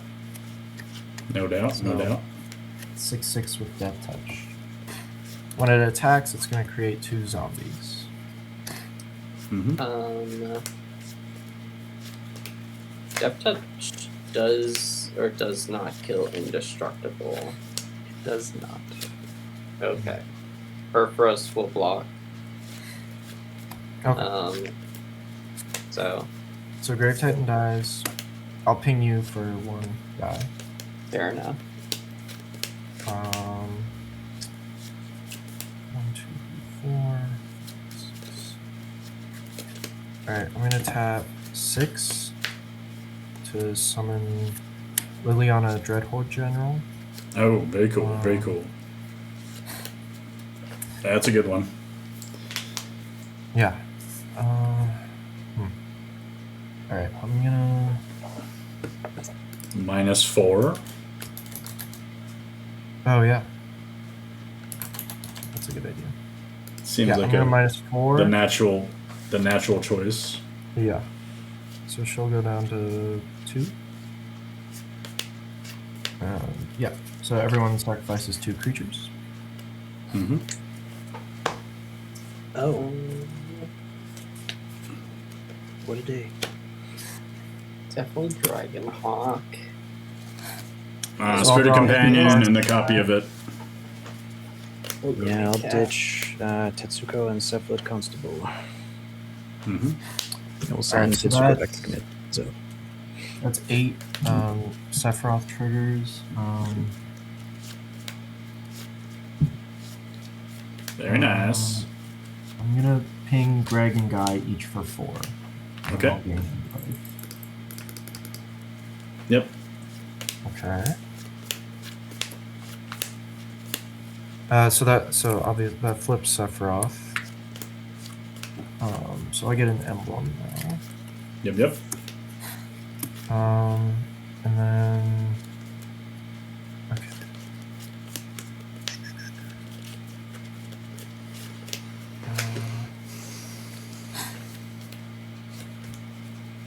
I think that's all I can do. So I will pass. All right. Upkeep. The last counter comes off of Parallax Tide, so everyone's lands that I remove comes back into play untapped. let's go. I'm gonna go to draw.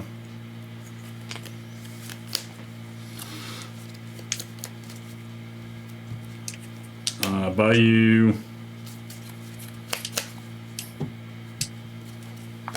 I'll tap a green for a Carpet of Flowers. Uh-oh. Seems decent. Man, am I gonna counterspell that? It is an option. That gives you how much from me? What is that? 7? 5. Oh, 5. Okay, yeah. Which would put you up to 9 mana total. Which is kind of insane with a full hand of 7. Yep. But if I do that, I'm really doors down. Yeah, I never thought I'd do this. I'm gonna show you a delay. Oh, right on. That's 4 counters on it. Yeah. Suspend 3. Very nice. Oh, So, 3. 3 turns of That's basically a dockside extortionist with what I'm giving you. Yep. It is a good call. It is definitely a good call. 1, 2, 3, 4, 5.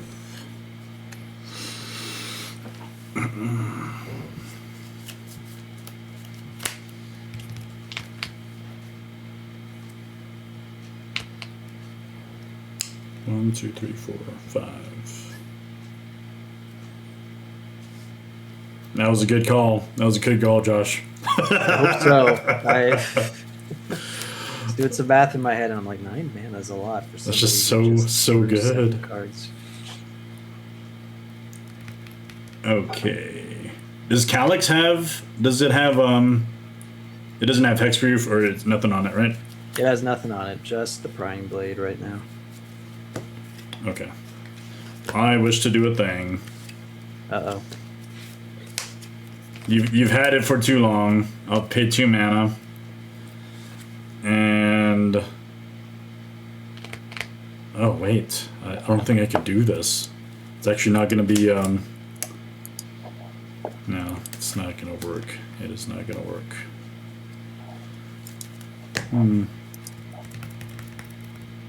2, 3, 4.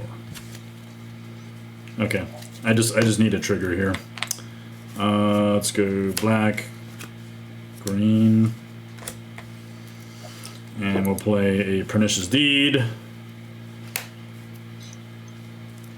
And then I gain a life. And everyone loses a life because of the Grim Guardian. And that is all I could do this turn. I need to pass. Yep. And remind me how much mana you have to sink into Pernicious Deed to do stuff. I have 2 mana that I can do to activate it. It's just X. So X or 2, less. Yeah, X or less. Nuts. Okay, that's good. That's like my whole board. Yep, that's all I got. Okay. I'll go ahead and untap. We'll try to keep lands and artifacts a little separated here for the sake of looking good. We have a Lightning Greaves that's just sitting around, and then Calix. Alright, we draw for turn. Mm-hmm. Oh, I'm drawing a lot of mana. And nothing to do with it. Let's see, we could cast Tetsuko again this turn. And then give it haste, swing in, go try to draw more cards. Is there anything I can do with the mana that I have?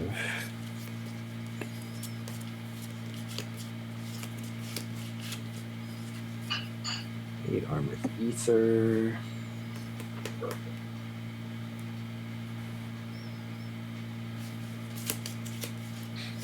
Huh. What to do? Yep. Decisions. I just Life don't have a lot of choices. options. I don't have a lot of options, but I don't have a lot of options. We'll play Urza Saga as my land for turn. It will enter with Fugitive on it and go up to its first Saga, because I'm not feeding Carpet of Flowers any more than I am about to. And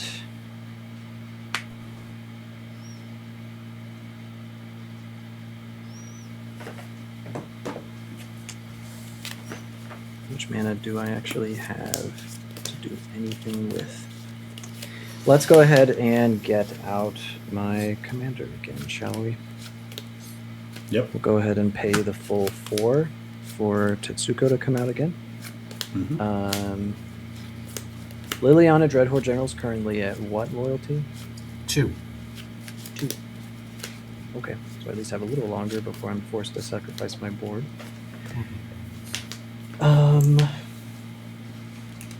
That means I still have 1, 2, 3, 4, 5, 6, 7 mana left. But to do what with? What does Sephiroth have in terms of like other abilities? Like his is he flying or anything? Yeah, so he's a 5/5 with flying, and then when he attacks, I can sacrifice any number of creatures and draw that many cards. Okay. The flying's kind of crazy. The flying is kind of crazy.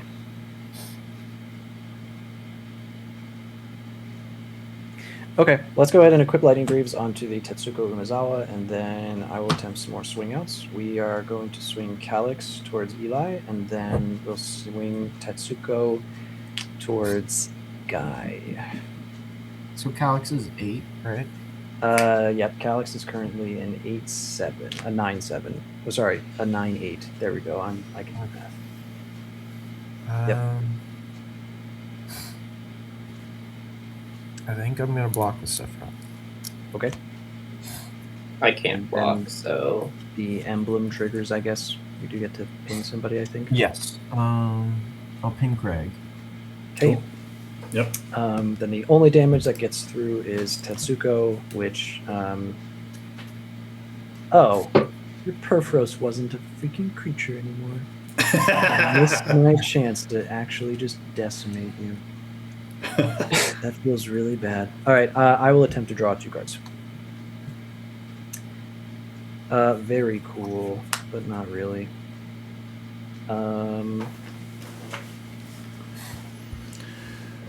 why 2 and not 3? He didn't hit a player, and I have 2 Oh, reconnaissance. it has to hit that makes sense. Yep. Oh. Okay. I lied to you. There are 3 reconnaissance missions. It should have been 3. Oh, yeah. Yeah, you got me. You got me. Thank you for keeping me up. I've probably missed card draw somewhere else because of that. I'll go ahead and look very sadly at these 2 cards. We'll pay 4, and I'll play a Teferi's Ageless Insight. Oh, very nice. More draw. Yep. And then I will pass the turn. All right. Untap. Upkeep. Draw. Ooh. Okay.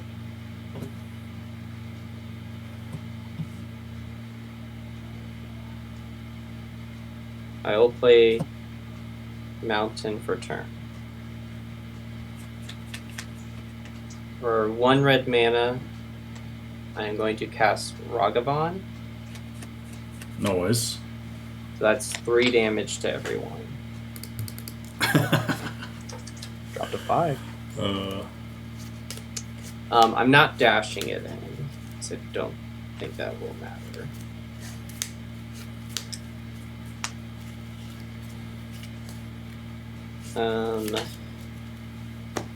What's his ability? It will not matter because I'm going to cast Cathartic Reunion for 1 red mana. As an additional cost for that, I am going to discard March of Reckless Joy and Faithless Looting. And I am going to cast Flare of Duplication, sacrificing the Ragavan as the cost to target Cathartic Reunion. So if this all resolves, I draw 6 cards. No response. Yeah, no response. Yep, no response from me. Alright. Ragavan only matters if it deals combat damage, which is why that wasn't relevant. So I draw 6 cards. 4, 5, 6.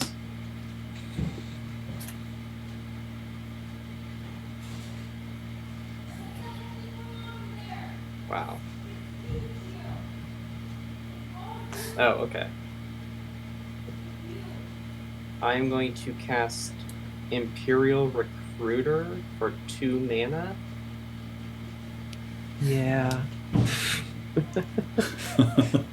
Does this resolve? Yeah, I'm passing on it. Pass. Alright. Yep. I'm going to get the 1 card that has Graveyard Hate. 3 damage to everyone. Yep. Everyone takes 3 damage, yes. All right. Alright.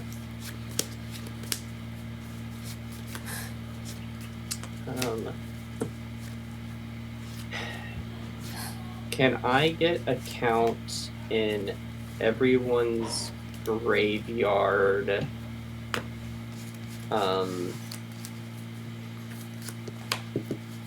Can can I get everyone's count in their graveyards? How many lands and artifacts you have in total? Lands and artifacts. Yes. Oh, is it that canoptic something? Whatever. Oh yeah. 6. That's pretty good. Um, I got 4 lands and no artifacts. so Josh, you said 6. Yes. Okay. 4, 2, 3, 4. I will cast Canoptic Scarab Swarm. So A million if damage. this enters, I can target player's graveyard for each artifact or land card exiled this way. I create a 1/1 colorless insect artifact creature token with flying. That's a freaking cool altar. Thank you. Can you bring it up to the camera? One sec. Oh.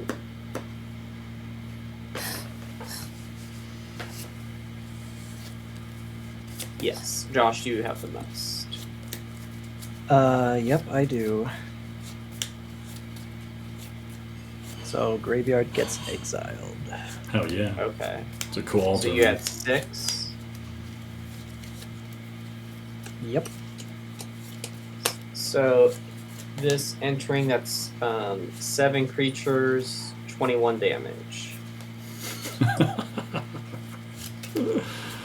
Yep. That's fine. Excellent. We definitely needed to go to a game 2.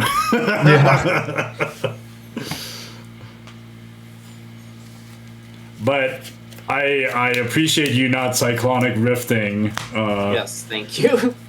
Josh. Like I said, for those when the game starts to go really long, early Psych Rift as a way to kind of save the table is good, but we were all kind of in the trenches. Everybody had 10 life or something. When I Yeah. had the option to say, would you like to play a game? Yeah. All right. Did you all want to take a bio break or just go straight into it? I just need to take a quick bathroom break. Okay. Yeah, let's do it. Save 5 minutes. Put us on intermission. Yeah. Cool.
All right, I'm back from the break. I think we're still waiting on some folks. Get all situated.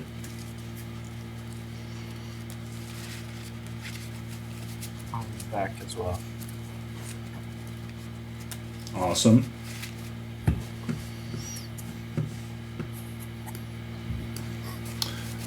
So I think we'll try to go a little bit more high power. I'm definitely gonna go up a notch on this next deck. Definitely try to finish the game if we can in under an hour. All right. If you guys want to switch out decks, that'll be cool. I just got back. And- What did I? Yeah, sorry. No, we were talking about just going up a notch on power level. So I've definitely done that with my next deck here. I can switch to something a little quicker, maybe. Yeah, that's cool. When you say up a level, are we talking like I suppose solid if 4? more of like a solid 4 if we can. Okay. Okay, I can switch to a true 4. Mine's definitely not a 4, but Is this Tifa? yeah. Oh gosh. Killed Sorry, me. Josh. I know I put you in a rough position because you play more CDH than anything. No. I'm actually gonna play Tetsuko again if that's okay with the table, because it'll Yeah. just mean like my play style changes. Like, Okay. who I am as a person is very. I'm not anti-bracket. Like how I approach games can be kind of anti-bracket. It just means like I need a don't mulligan. hold up Cyclonic Rift and ask. I Cyclonic Rift when I want to. Right. I think it's natural for you to do it when you think it's necessary for this Yep. game for sure. So instead, we drop out of necessary for the table, and it becomes necessary for me. I'll just be like, yes, I think. Yeah, no, that makes sense. Makes a lot of sense. Now, I have to ask, though, I don't know if you know this. I am something of a big stan for Teshar in CDH. Ah, And so I'm curious about your list. right on. And I look So- forward to seeing- Yeah, I'll definitely shoot it to you after the game. This deck, I mean, if I played more stacksy things, it might actually seem close to CEDH, but there's some wonky shit in here, so it's not there, Yeah, we joke about our Teshar CDH decks basically just being like draft chap tribal. Uh-huh. Like Yeah. it is quite literally a deck of commons and uncommons that you would never expect to see somewhere. Like it combos off really easily. That's a thing. Yeah. So it like that's what my deck is gonna aim to do, and it's I mean it's pretty gnarly in my mind. it is one of my favorite lists of all time, hands down. It's just been so much fun to play.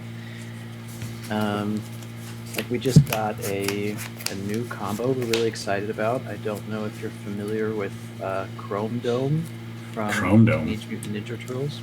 Oh, right on. No, I'm not. It's just like a 2-drop artifact creature that has dirt cheap, has the ability to create token copies of creatures you control. And we were looking at that and we were like, what about Metal Worker? Because the token copies have haste.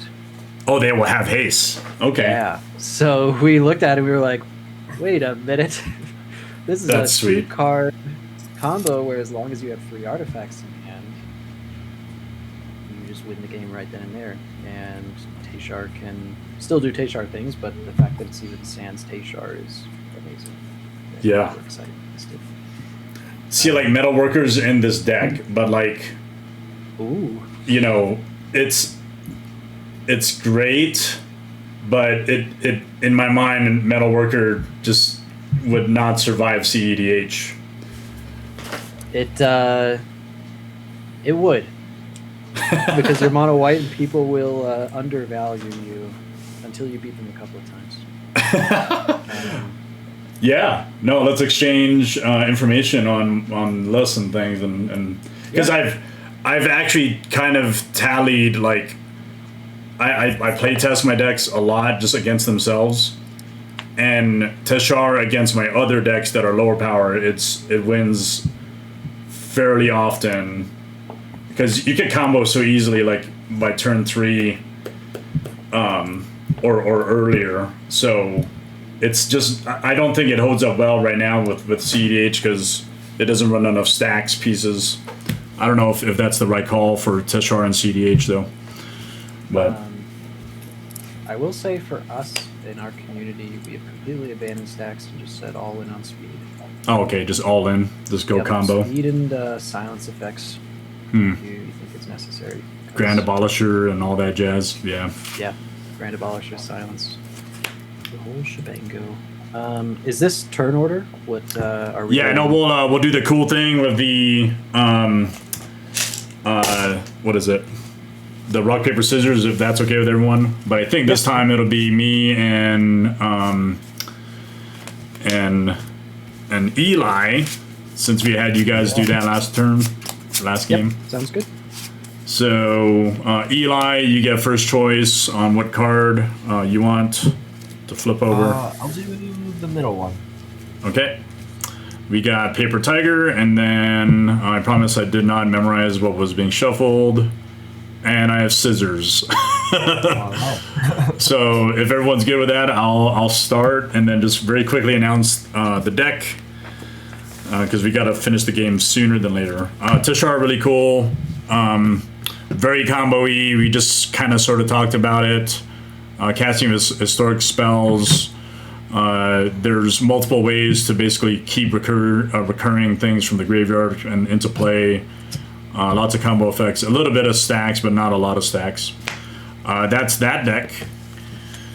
I'm just going to go to my turn, and then we can go Josh to talk about your deck. If everyone's okay with their hands. You want me to wait until after your turn to talk about my deck, or? Yeah, I'm just going to do the turn now, and then just play a plains, because that's all I got. Go ahead. Sure. I had to start mulliganing a little deeper because no lands. Yep. But long story short, I'm playing Tetsuko Umezawa again. However, you'll kind of see a playstyle change. Right. Are this game, instead of playing responsibly, I will probably be trying to assemble some type of combo with turns. Hell yeah. Cool. And well, I guess while you're resolving mulligans, we could go to Eli then. On your deck. So mine's Tifa Lockhart, also Final Fantasy card. Hell yeah. She's just gonna landfall, knock someone out. Hope they don't target Tifa. All right. Commander damage for the win. Yeah. Cool. Guy. And I'm playing Titania, Protector of Argoth. Main idea is get a lot of lands, create a lot of tokens, do a lot of damage. Hell yeah. This one is not fully altered. In fact, the only altered card is Titania, or a version of Titania. So it nice. should be easier to see what my board is. Yeah. Looks like that's a Mucha or Muka, whatever. I don't know how you pronounce it. Alphonse Muka, yeah. Yeah, Muka. Pretty cool. Okay, I'm ready to rumble. Am I good to go ahead and take my turn, or? Yeah, Josh, go for it. Okay. Again, greedy, right? Never punished. I kept second 7, and it's going to seem really familiar, but just in a different theme. Hell yeah. Reliquary Tower is my land for turn because I have no blue mana. Soul Ring. Sapphire Medallion. Nice. And I'll Mox Opal. Do it. No. I am top decking blue sources. Otherwise, I'm playing Teshar. Yeah. Alright, I drew. I'll play a Forest. Tap for Llanowar Elves. No doubt. I'll play Yavimaya, Cradle of Growth. So everyone's lands can tap for green. You're welcome. Hells yeah. Okay, we're there. We're kind of halfway there. That's it. Cool. I'll go to my draw. Sorry. Play a Buried Ruin, and I pass up to that. Untap. Upkeep. We are not punished. I'll play an island. And I will tap like so, and I'll cast a Tandem Lookout. No doubt. Not a combo piece in this deck, but just gives the soul-bodied creature the ability to swing in and draw cards. And I'll pass that. Alright. Untap, draw. Very nice, very nice. I'll play another forest. I'll tap 1 for Exploration Broodship. Oh, And I'll tap Llanowar Elves and a forest for Tifa. No doubt, no doubt. And I'll pass. Draw. I'll play a snow-covered forest. And I'll pass. I'm gonna draw.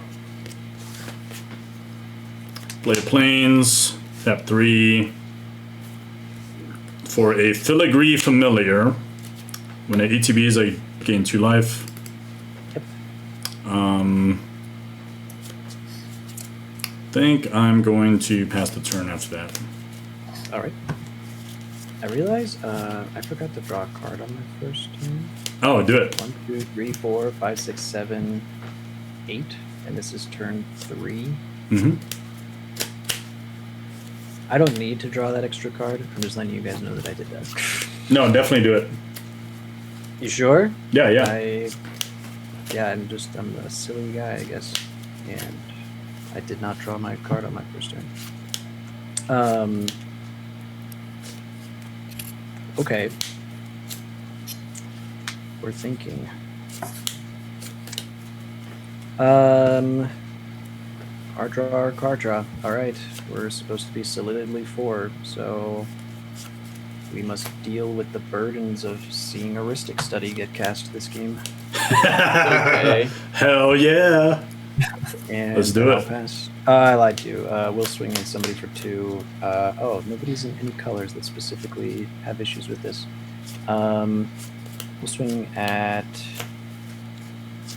We'll swing a guy for 2.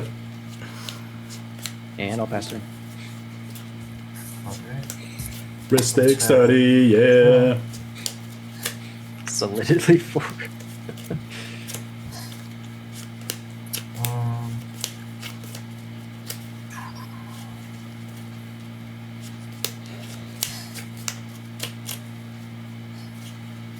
Alright.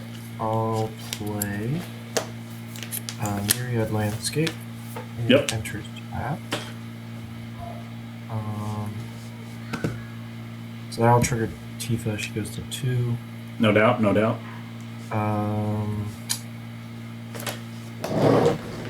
I'll tap 1 for an Explorer Scope. Trigger Ristic Study. Mhm. Will not pay. I would happily draw a card. Okay. Alright, next.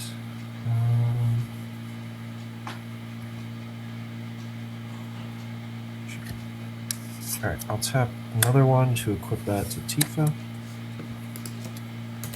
And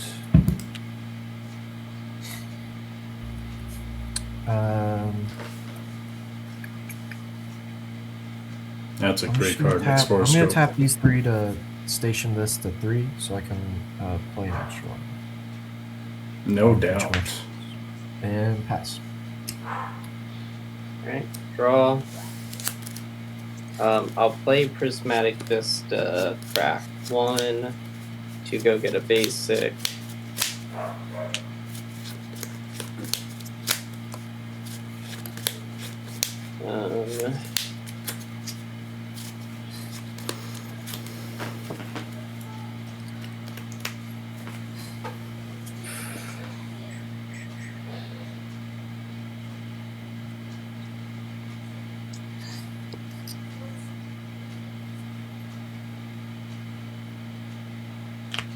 Alright.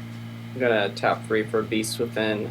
I will not be able to pay for the 1. I am going to target the Necessity. We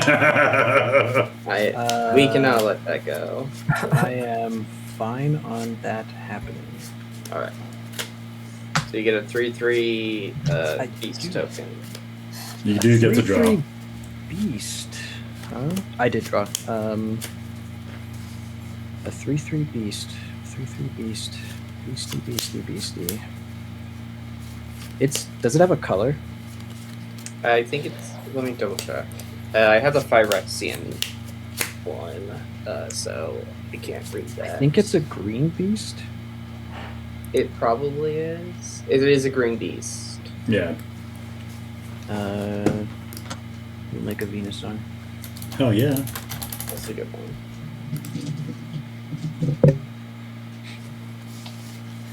That does put a lot of pressure on me to be able to deal with Teshar, though. Another Beast Spirit is gone.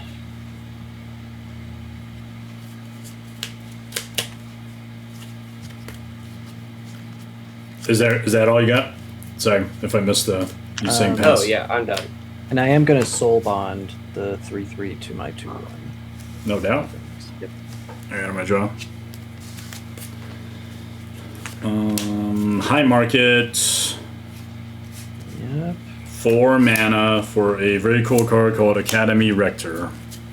Oh god. Yep. I do nothing after that. Okay. Nothing else. Untap. On upkeep, I have no effects. I will move to draw a card. We are thinking the big thoughts. That is 4 mana.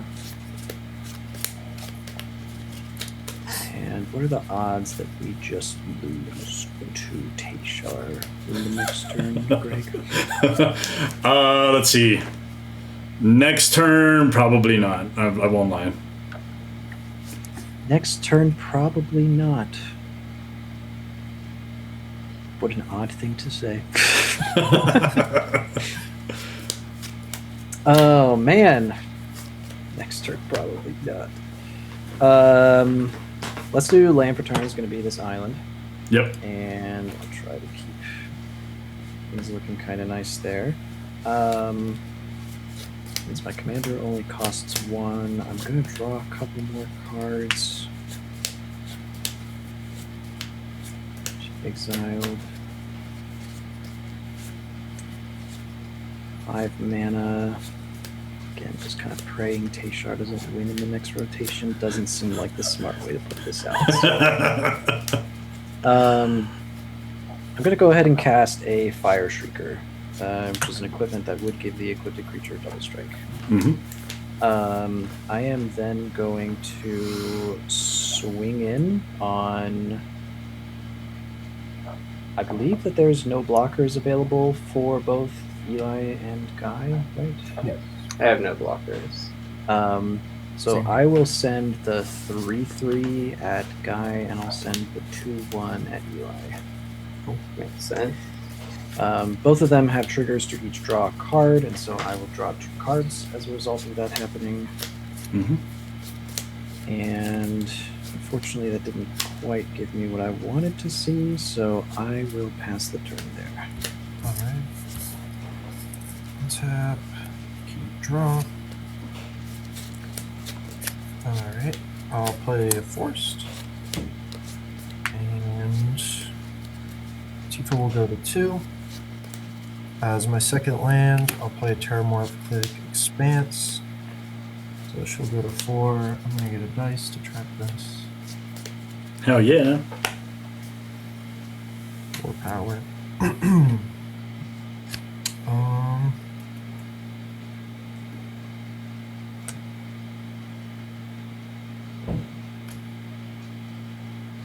gonna tap 4 for Nara Wolvid Familiar.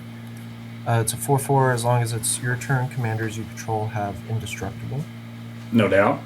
And then I'll crack the Terramorphic Expanse. I'll get a Forced. Tifa will go to 8. So good.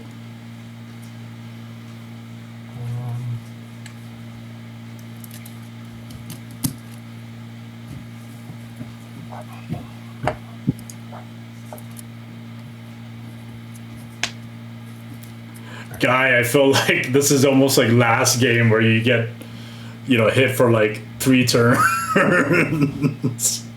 It's fine. It's fine. It's fine. And Eli, with his brotherly love, he wants to share that. Well, I might go for you, Greg. I'm gonna swing 8. Well, and then my only thing with that is the old looking card that he has. Yeah.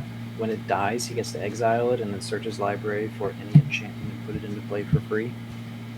So it's like begging to get blocked unless I could deal with whatever Greg gets. Oh jeez. And so yeah. I mean, I'm hoping to just.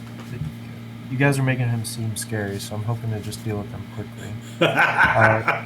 So I'll look at the top card of my library if it's a land. It goes on the battlefield. But it's not. Does it just stay at the top then? So I'll double block with my Rector and my Familiar. Right. So that's Tifa 4. is indestructible.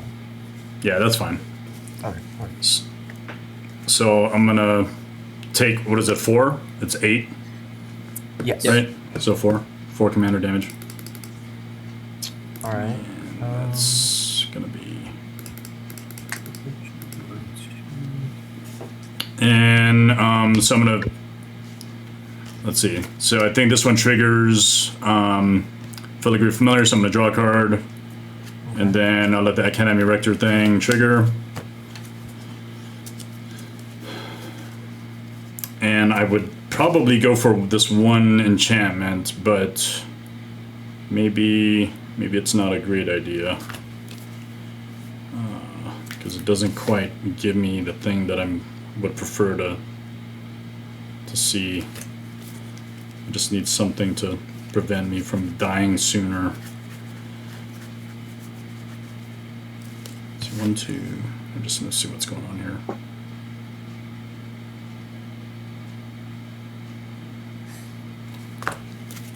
Yeah, that's fine. It will be.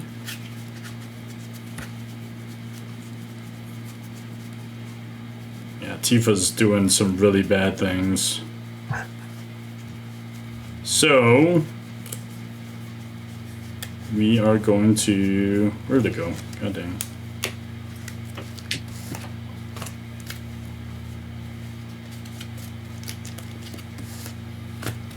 It's going to be a moat.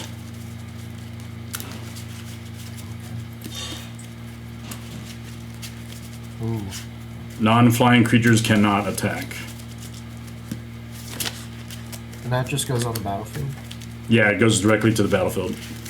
Okay. And I am done. Wait, why is my screen not? Okay. I mean, I'm not. I think that's. Yeah. So I'll pass. Okay, I guess I'll just say, because the group I put out there that like whatever Greg gets, I could deal with.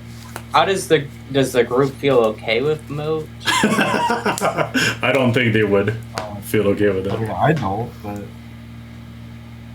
I guess Eli, you're pretty high on attacking. So because I did bait you to switch or to make sure to attack, I will play Noxious Revival on end step to like put Beast Within on top of my library. Very nice, very nice. So when I go to draw, I'll redraw that. Yep. I'll play my Tanglespan Bridgeworks. That'll come into play tapped. I won't pay the 3 life, but I will use 3 mana to destroy the moat. Hell yeah. So Greg you also get a 3/3 green. So I stayed true to my word, guys. Hell yeah. No doubt, no doubt. I like it. Where's my beast? And There's my I'll beast. pass. Okay. Yeah. Nice token. So I'm gonna draw Marsh Flats, sack.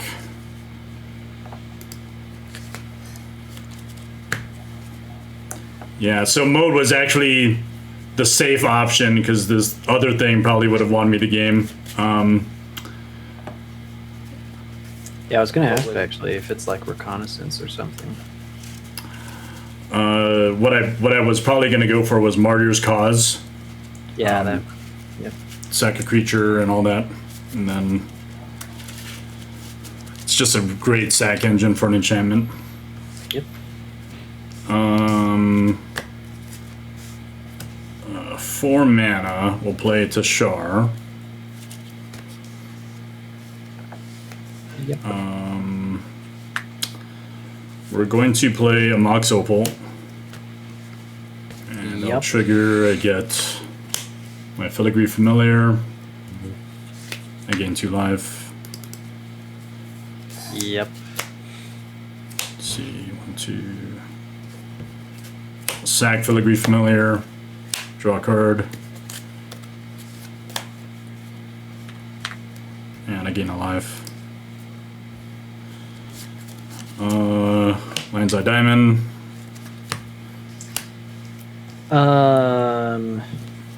Lion's Eye Diamond. Okay. Yeah. It's okay? Yeah. I am thinking about that. Okay. This thing still brings back the Filigree Familiar, obviously, you know. Yep. Yeah. So I'm holding priority on the Teshar trigger. I guess Yeah, is yeah. where we'll hold here, only because so if you're on LED, that means you're also on probably either one or both of the creatures that make you go off with LED. Bomberman. Oh, actually, I wasn't even thinking of Bomberman. I was thinking of there's a 1-drop that makes infinite mana with Teshar. Oh, yeah. And a Yeah. 2-drop as well. I know what you're talking about. It is in the deck, I think, if we're talking about the same thing. So if we're talking about Bomberman, then it doesn't really matter that LED isn't playing. All right, you can continue. Okay. We are doing nothing else. I need blockers, I guess, Yeah. for Tifa. I pass. Okay, I'll untap. On my upkeep, I have no effects. I will go ahead and draw this card. It's interesting, I suppose. My land for turn is going to be in Urza's Saga. Not sure if No we'll doubt. actually get back to 3 turns from now. But I am going to go ahead and think. What were you thinking? Beast within. That was good. That was really good. It definitely got the job done. I'll go ahead and equip my Fire Shrieker onto Tandem Lookout. And I can't tap out too much here. We'll play 1 mana and cast Tetsuko. Hell yeah. And I'm going to go ahead and move to combat. We're going to move to combat. We are going to swing Tandem Lookout towards Teshar, and we'll swing the 3/3 towards Guy. Unless, how big is the dog? The elk dog antler? 4/4. Yeah, sorry, Guy. That's got to be 3 your way. Uh, Fire Shrieker happens twice. Yep. So I'll be drawing 3 cards. Yep. Can't block it. Yep. And I'll pass turn. And was it 3 damage total? 4 damage total to you, and then 3 damage to Guy. Cool. yeah, I took 3. Untap, draw. How many cards do you have in Greg? I have 5. Okay. All right.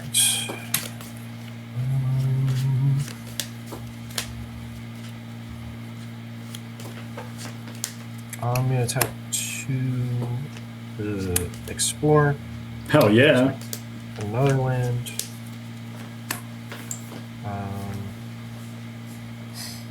So I'll play a forest.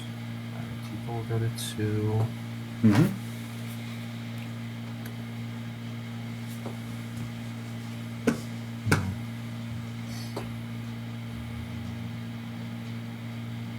Alright.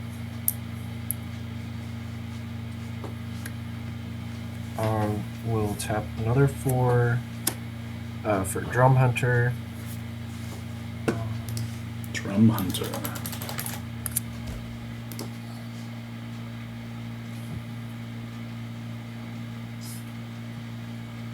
Cool. I'm just gonna pass.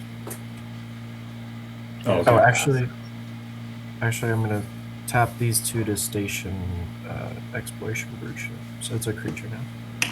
Sweet. Ooh, Alright. How big is Exploration Broodship when it's a creature? It is a 4/4 flying. Okay.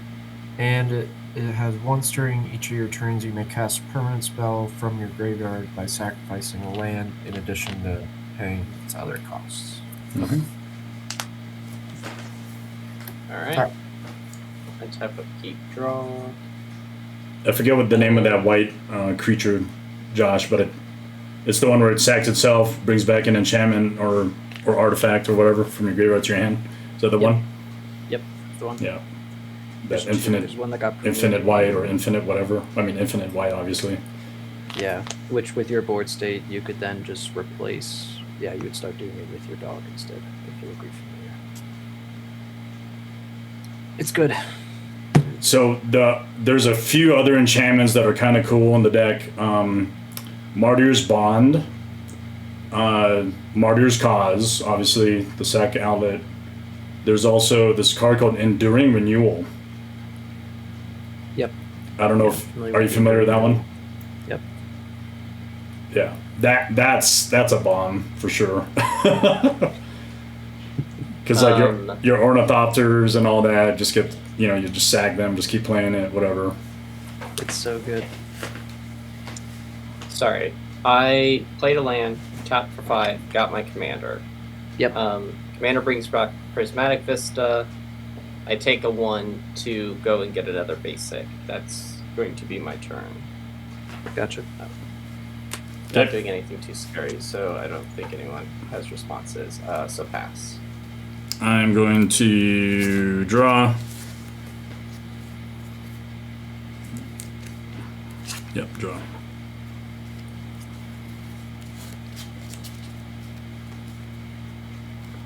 Play a land.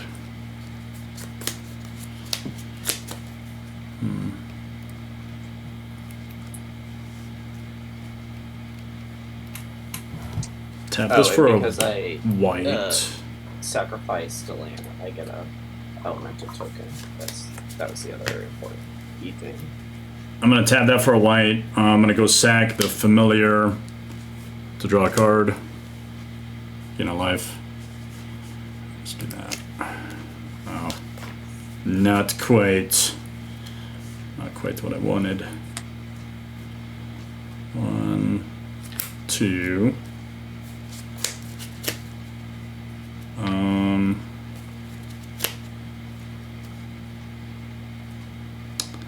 We are going to 1, 2, 3. Play Scrap Trawler. Yeah.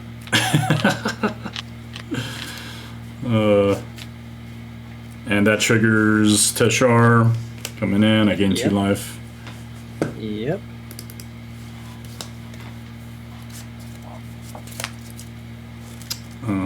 Let's see.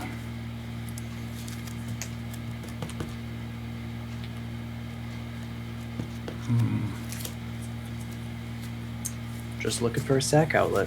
Yeah. Three.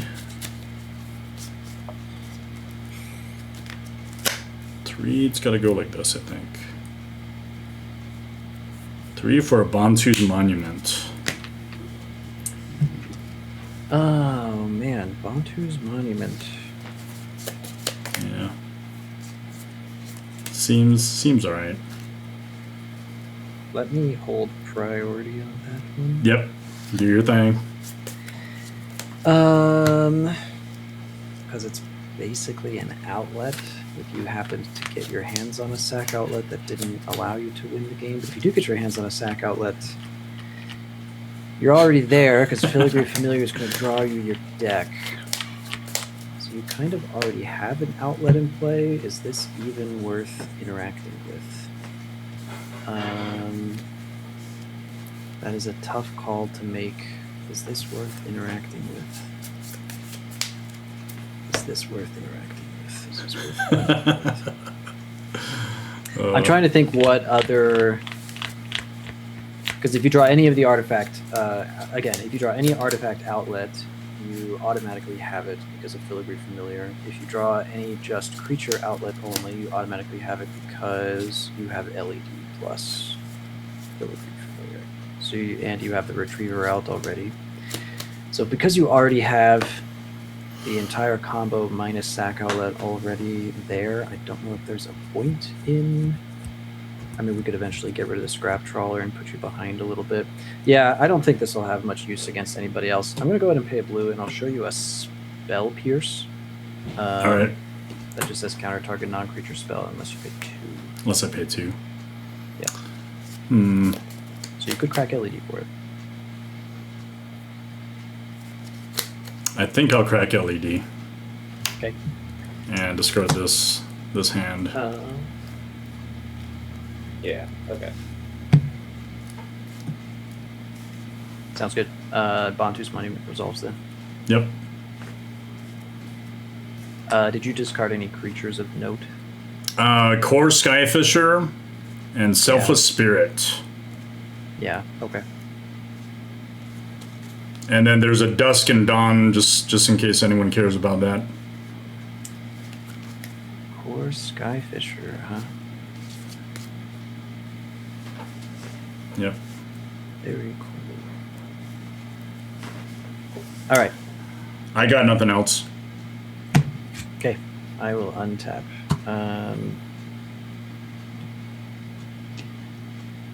Ba-dum, let's do stuff like that. I'll go ahead and draw a card. Urza Saga pops up to 2. And I finally have a colored land to play. It is about time. Because I've just been having to hold up blue mana for interaction this whole everywhere.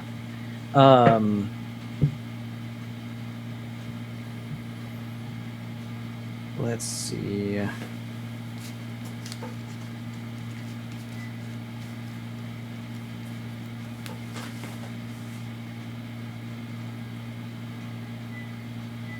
What can I do to make sure that...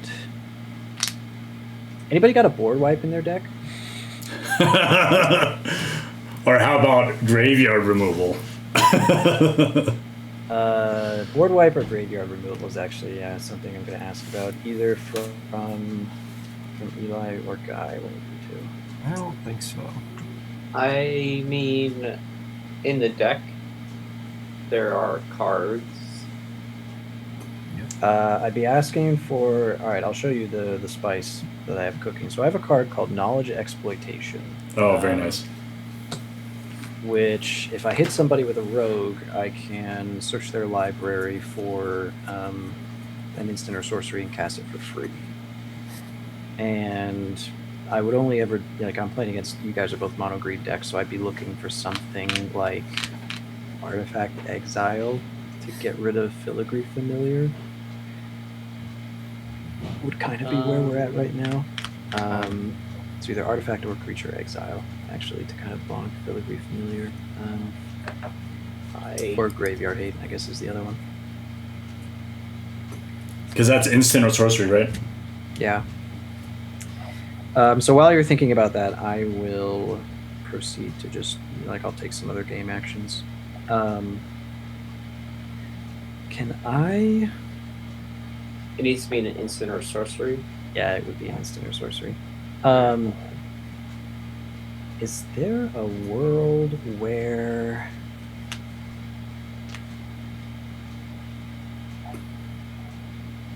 one of you allows me to hit you with my 3/3 so I can draw a card? No doubt, no doubt.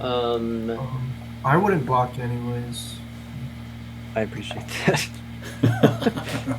Because currently I have a lot of the counter magic I have is protection for my own stuff and not things to stop people. I did a quick look through my deck. I do have one card that can that is an instant or sorcery that can exile artifact or enchantments. Oh, very nice. So yeah, Filigree Familiar is pretty high on my needs to go priority list because it is kind of his outlet. I hope you don't mind me exposing some of your tech, Greg. No. Because I feel like good. against any other players, they would just go, "Oh, it's draft chaff." But Filigree Familiar is kind of his the way that he will end up drawing his library if he gets his hands on a sack outlet. So your assessment is pretty accurate. Scrap Trawler is another one too. Yeah, Scrap Trawler is pretty fucking gross. 2 things, that'd be great. But I don't want to get rid of all things because I have a lot of artifacts in play.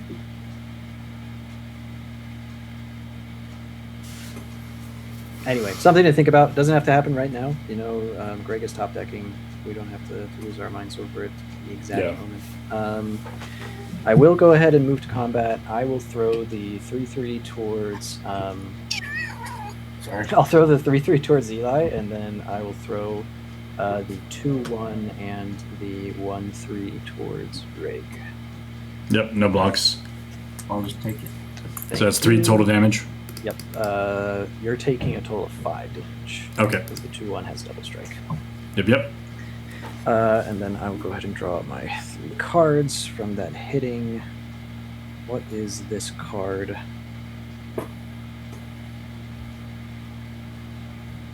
Okay. This is a card from the new Kamigawa, I say, as if that wasn't 3 years ago. Right, yeah. The new Kamigawa set. Okay. Technically, it is the new Kamigawa set.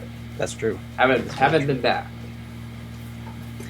I am just gonna go ahead and...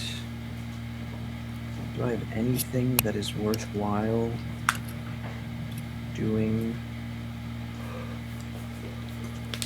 4 mana, puts that into play. There's no creatures worth copying. 1, 2, 3, 4, 5, 6, 7 mana means no.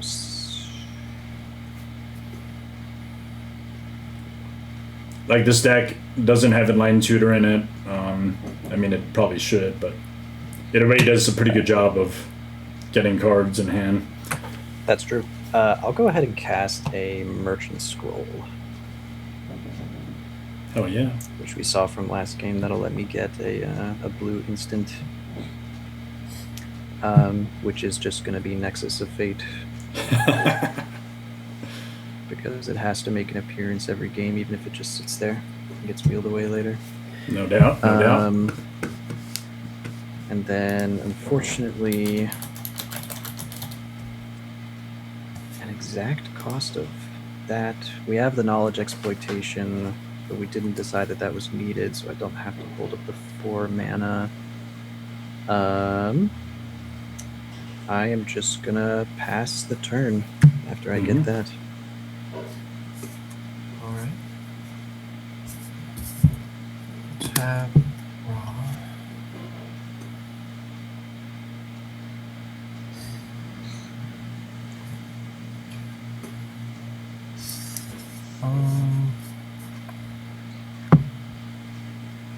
Alright. I'm going to or tap 2, sacrifice Myriad Landscape. I'll get 2 tapped forests. Mm-hmm. So Tifa will be at 4.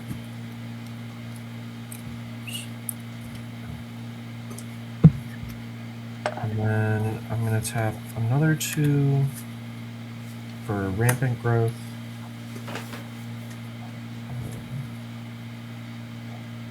So that'll bring her to 8. Did I cut Nexus of Fate sometime between last game and this one? Maybe it's at the top of the deck.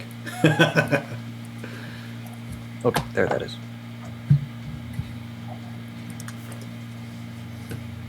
Alright, Tifa's at 8.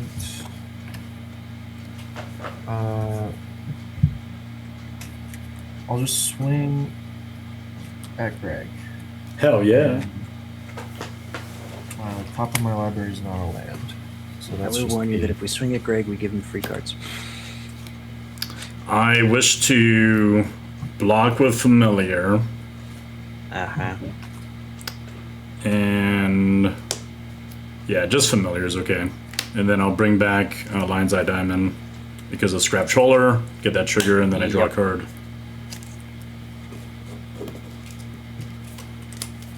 Yep. Alright. Crazy.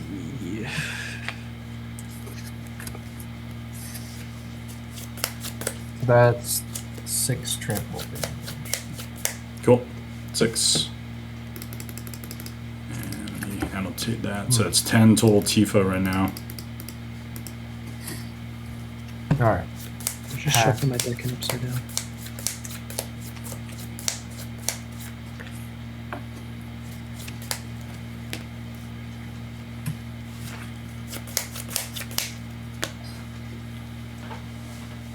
Cool. Yeah, I pass. Oh, sorry. I did not You're hear good. that. Okay. Alright. Untap everything. Draw. Two.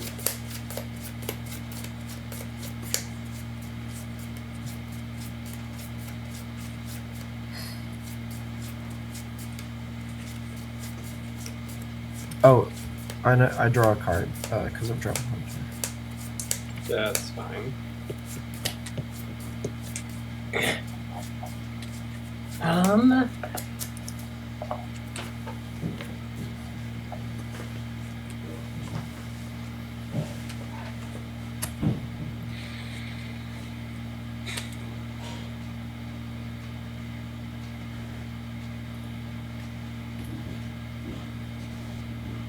If you're wondering about Greg's board, he gets to untap, draw a card. He gets to bring back the Filigree Familiar and sack it again to draw another card. He'll go up to 4 cards in hand. I don't know if that's kind of where we're sitting at. So kind of top decking, kind of not. Yeah, Not pseudo top decking. Too worried about Greg at the moment. I was looking at something else. I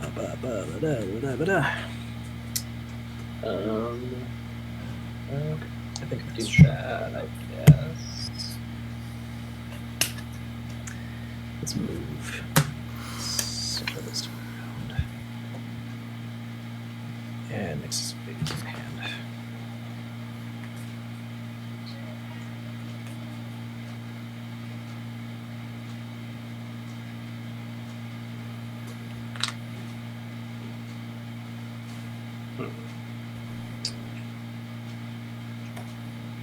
I think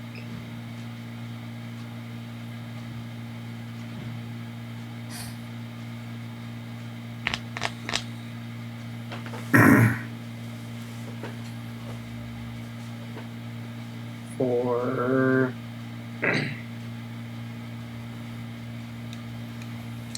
2 mana, I'm going to bestow Spring Heart Nantuko onto Titania, Protector of Argoth.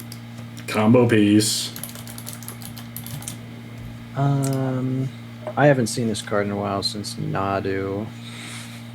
So whenever it gets +1/+1, whenever a land enters the battlefield under my control, I can pay 1 in a green if it is attached to a creature. If I do that, I create a token that's a copy of that creature. If I don't, I get a 1/1 green insect creature token. Sweet. So let's see. The idea is to get a land that can tap for a lot, to get your lands to be able to tap for a lot, and then what? Copies of Titania bring back sacrifice lands to make elementals? Will be honest. I don't know. It will not be a heavy combo piece at this time. That is not why I'm playing it. Okay. Greg said combo piece, so I'm gonna ask questions. I agree. If I had kind of a different board setup, yeah, it'd be something to worry about. At the moment, I'd say it's a pretty low priority. Gotcha. I pass. Okay, I'm gonna proceed to my turn. Yep, you show it off. Let's see what we top deck here. All right, I'm gonna draw.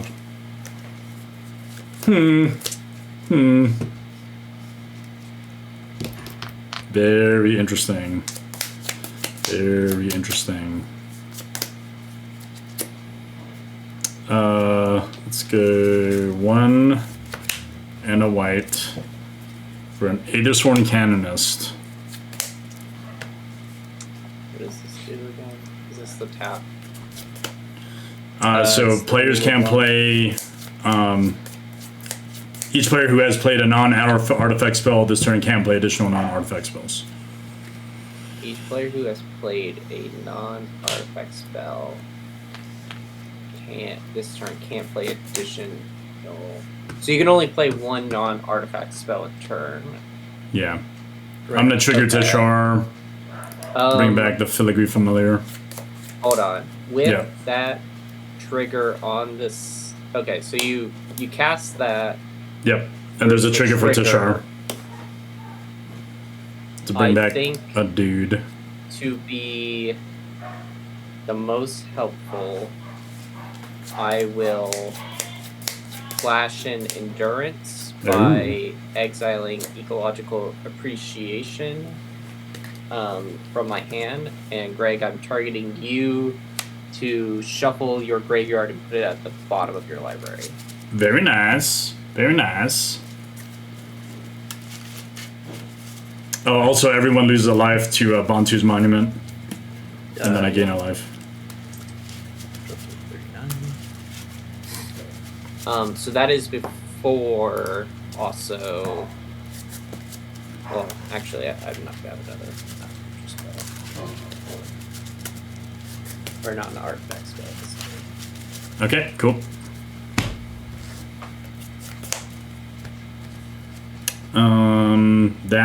That's a good one. That's a good one.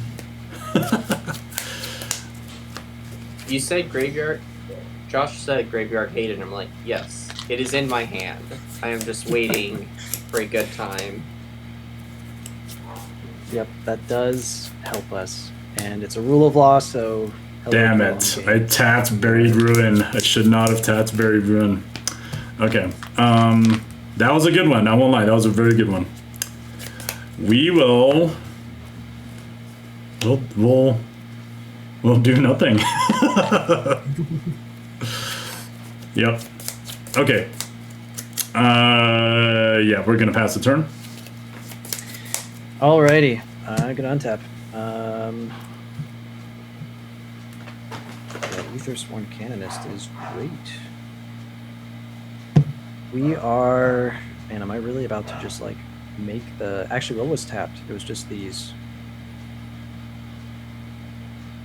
The Reliquary Tower that was tapped. In your end step, I'm actually going to go ahead and activate the Soul Ring, and I'm going to make the construct from Umezawa. No doubt, no doubt. Because I have a feeling this game's going to go on for a while. And our construct is going to be what? Our construct is going to be this OG Steelix. Hell yeah. From back in the day. And I will try my best to stay accurate. I believe the construct is just artifacts, which it counts 1, 2, 3, 4 currently. Yep. Okay, and then I'll move to my turn, and we will untap. And now Urza's Saga, after I draw, is going to go up. We'll get there in a moment. Yep. Draw for turn. Urza's Saga, I'm going to go ahead and float one colorless before Urza's Saga sacks itself. Yep. And I'm going to search my library for an artifact with a CMC of 0 or 1. And unfortunately, don't think there's anything special I can get other than just a mana rock here. Yep. There's like Explorer's Scope, I suppose. The Prying Blade for more mana.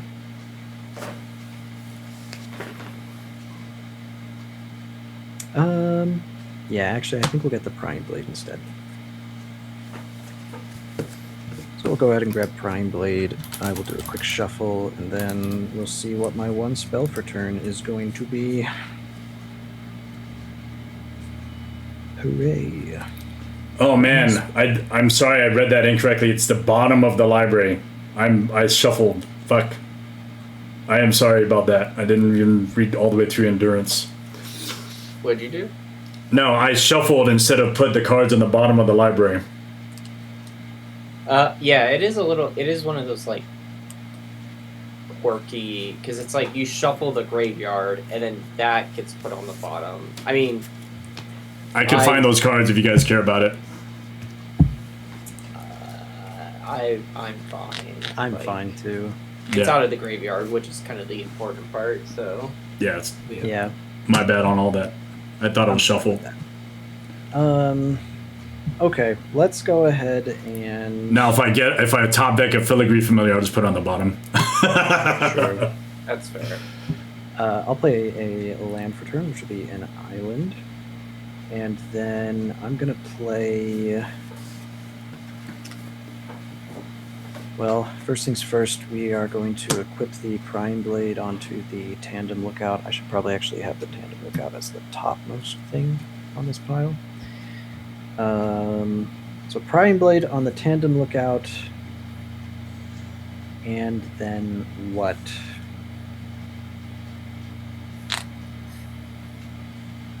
Actually, Prying Blade on the Tandem Lookout, is that the play here?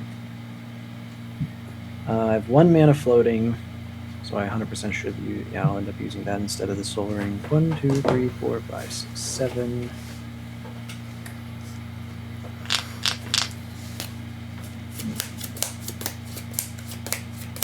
I hate having to think. Thinking is so boring.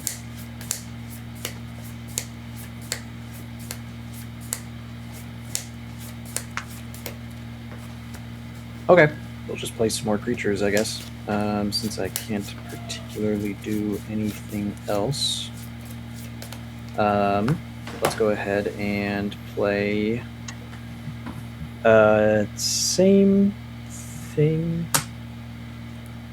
Is there a point to keeping the Soul Ring open? Not particularly. We will still end up using the Soul Ring in order to equip the Prying Blade, and then we'll tap for 2 mana, like so.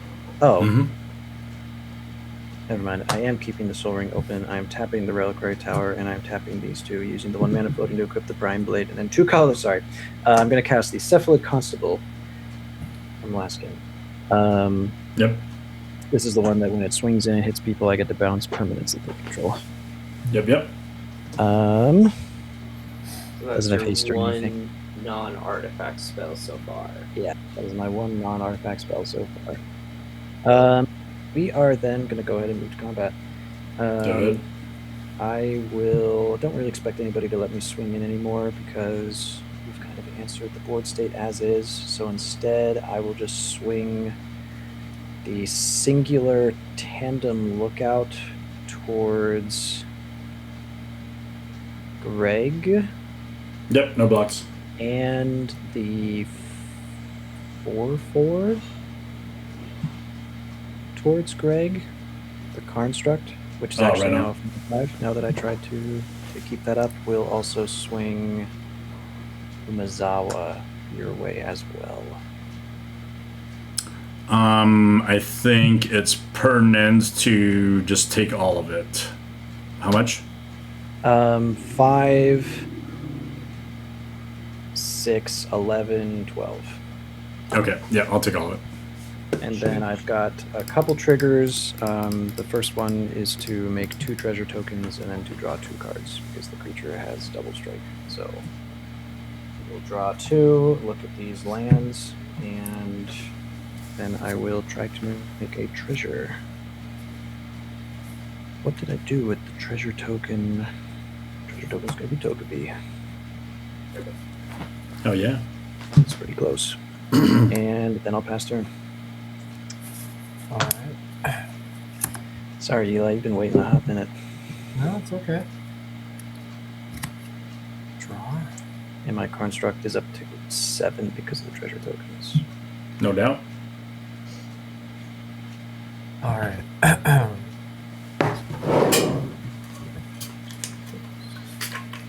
gonna tap 6 forests for Ancient Green Warden.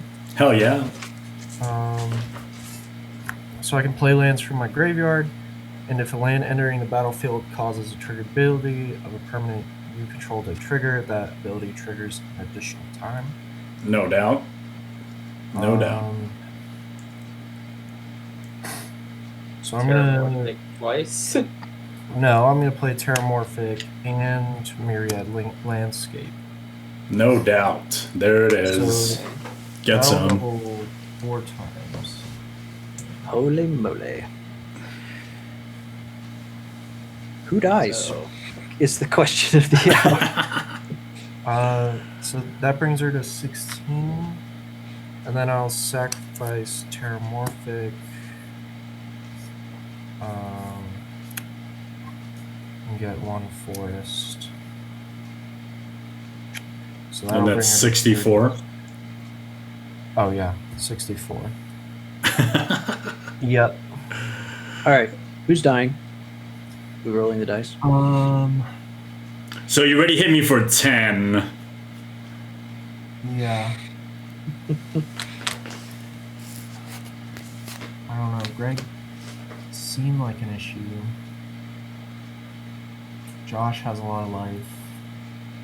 I won't lie. We all like, have 0 life in the wake of your board. Yeah. So I have no graveyard to do anything with, so that's I'm already cut at the knees. Yeah. Nobody will be mad if I take them out of the game. If you wanted me to start pitching ideas, you kill everybody every single turn for the next rotation. So it's just whoever's most likely to win in the next rotation of plays. If this was an IRL game, I'd show you my entire hand and be like, I have no way of winning in the next, because I'd try to beg and not die. But at the same time, I also have 1, 2, 3, 4, 5, 6, 7, 8, 9, 10, 11, 12, 13 cards in hand. So totally understandable if it comes my way. If that makes sense. Like I'm probably the most threatening at the board currently, just because of my board state and resources. So unless I had some way to actually prove to you that I'm not winning in the next rotation, I think I'm willing to take the clop here. All right. Since you're so willing, I'm just going at you. Okay. We'll see if the land. Psych Rift or Rapid Hybridization. Let's do it. Rapid hybridization wouldn't work because he's got indestructible. Shit. I literally have nothing. Like 100%. That's why I said I'm willing to die, and I do not have a win in the next rotation. So I'm bonked. Tifa. Wow. Very nice. Okay. All right. That's awesome. I mean, yeah. So that's the only spell I can cast. So It was a I great will spell pass. to cast. Thank you. yeah. All right, you Hell of two, a you both spell. have 1 rotation. Good luck. And the rule of law. Oh yeah, thank you, Greg. Let's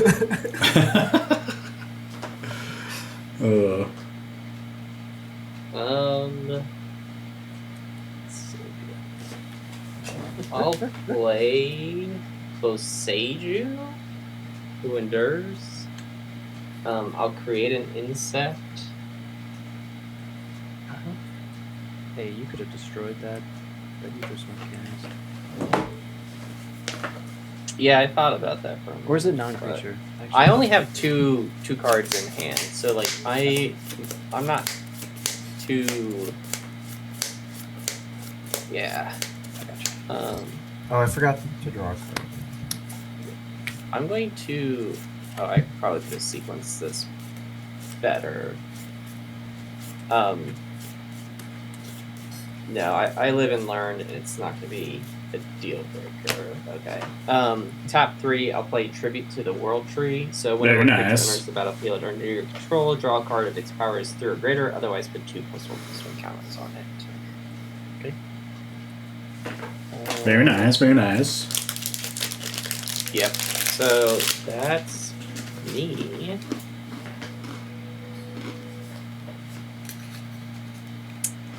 Greg, show us what you got. Show me what you got.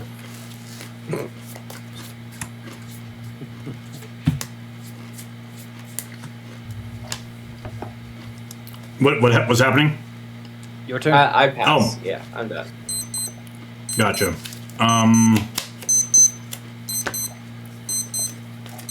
I think just for the hell of it, I'm gonna sag my other sworn canonist to gain a life. Alright, go to my turn. Not what I was wanting. Planes.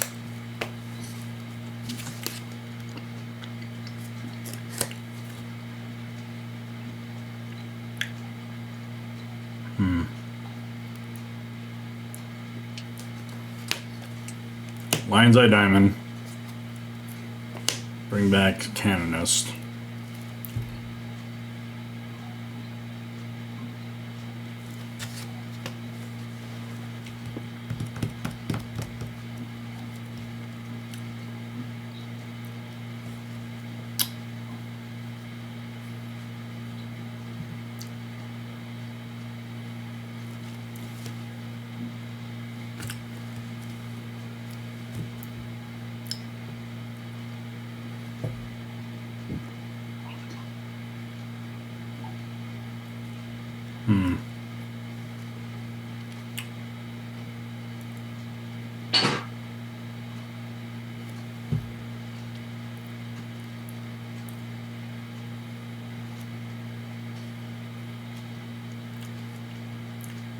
Jeez. Okay. I'm not seeing a line. I passed the turn. All right. Feel free to kill me. I thought there was a line, but there's no line. Gosh darn it. All right.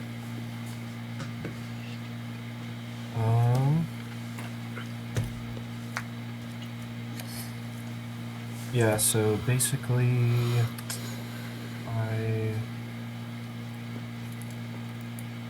okay. So there's another card that I took out of the deck, and I was like, I think why I did it was because my board state usually just has a lot of creatures that can block if I need to. So there was that white Kami. I don't know if you play it, where it's like you sacrifice it, and then you prevent all combat damage dealt to you. The 1-drop. Yep. I think it's Kami of the False Hope or something like that.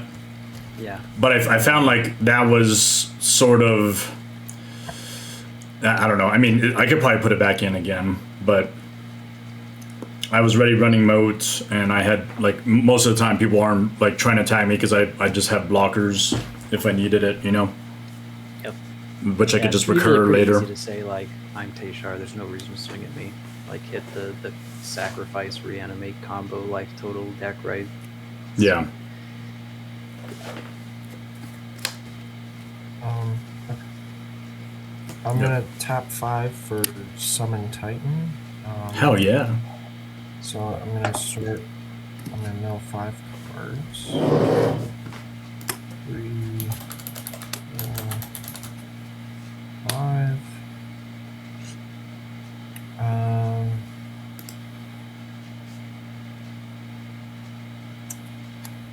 That's Yeah, that's so pretty cool. I'll play Cabaret Courtyard. She'll double twice. And Yep. You get a do forest. that again. So I'll get 2 forests.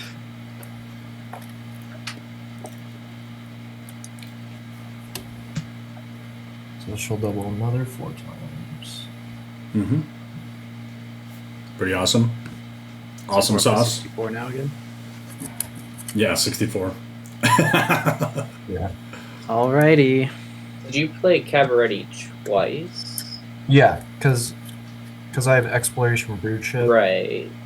I guess I'm Also- just kind of curious because, like, when Cabaret enters, that's a land entering the battlefield causing a triggered ability. So that's 4. That's like 8 times total. So you're looking at Yeah. what, Yeah, so in total, it's like, I think 256 256, yeah. Yeah, okay. That just seems Wow. crazy. off of those 2 Cabaret befores coming into play. Yeah. With Yeah. Ancient Green Warden. That's wild. Yeah. Yeah. So I'm gonna swing at Greg. I got nothing. Alright. Let me see what the top deck is. It's a Relic Warder. Okay. Yep, Lean and Relic Order. Good Pretty to know. cool. Alright, and then I'll move to end step, draw a card. Alright. I have 1 card in hand. Untap a peak, draw a card. I think this is the one of the cards that you're referring to. But then there's another one that's a 1-drop. Yeah. Yep. Let me see where it's at. I'm a big fan of both of those. Because with Teshar, they just make infinite mana. Yeah. And then if you have any other artifact that can sacrifice itself to win the game, like a Chromatic Star, something like that, you can just go off from there. Yeah. I'm gonna play Loot. Yeah, Salvage Scout is the dude. Counters. That- That's the one. but I like Enduring Renewal and Martyr's Cause. Yeah, pass the turn. Alright. And then Martyr's Bond is just really dumb. Keep draw. Summon Titan on its second. I return all land cards from my graveyard to the battlefield tapped. Oh, that's Oh. cool. That's hot. Yeah. So that's 3 right there, and then Cabaret on entrance. I get another one, or I search for 1, and then I can play that again twice from my graveyard. So good, so good. I think that's game. That is. I guess it doesn't quite matter when this happens. I can delay myself 1 turn. So by playing 4, but for 4 mana, I can Talon Gates of Madara. Talon Gates of Madara from my hand onto the battlefield. This would phase out Tifa for the turn. She would Okay. return next turn, but unless if I draw something. Heroic Intervention. Hold on. Oh, Do In it. response, I will tap 2 for a guy's gift. Oh, So that okay. gives it hexproof. Yep, there it is. So good job. very nice, Nicely very done. nice. Nicely done. I mean, Alright. and I also wasn't going to draw anything if I had 1 more turn. So, yeah, you got it. Yeah, Yeah, let's awesome. Good game. Very good. Good game. Yeah, both of these games very good. Yeah. Good games. Yeah, Josh, I'll definitely share with you the list, but it's definitely, it's not screaming CEDH. It's like shy of that, Yeah. No, I'm happy to look at it. I love Teshar. It is actually here. I can show you my Teshar altar. Oh, no doubt, yeah. Yeah, let me. I let me kind of go want to see grab that this. real quick.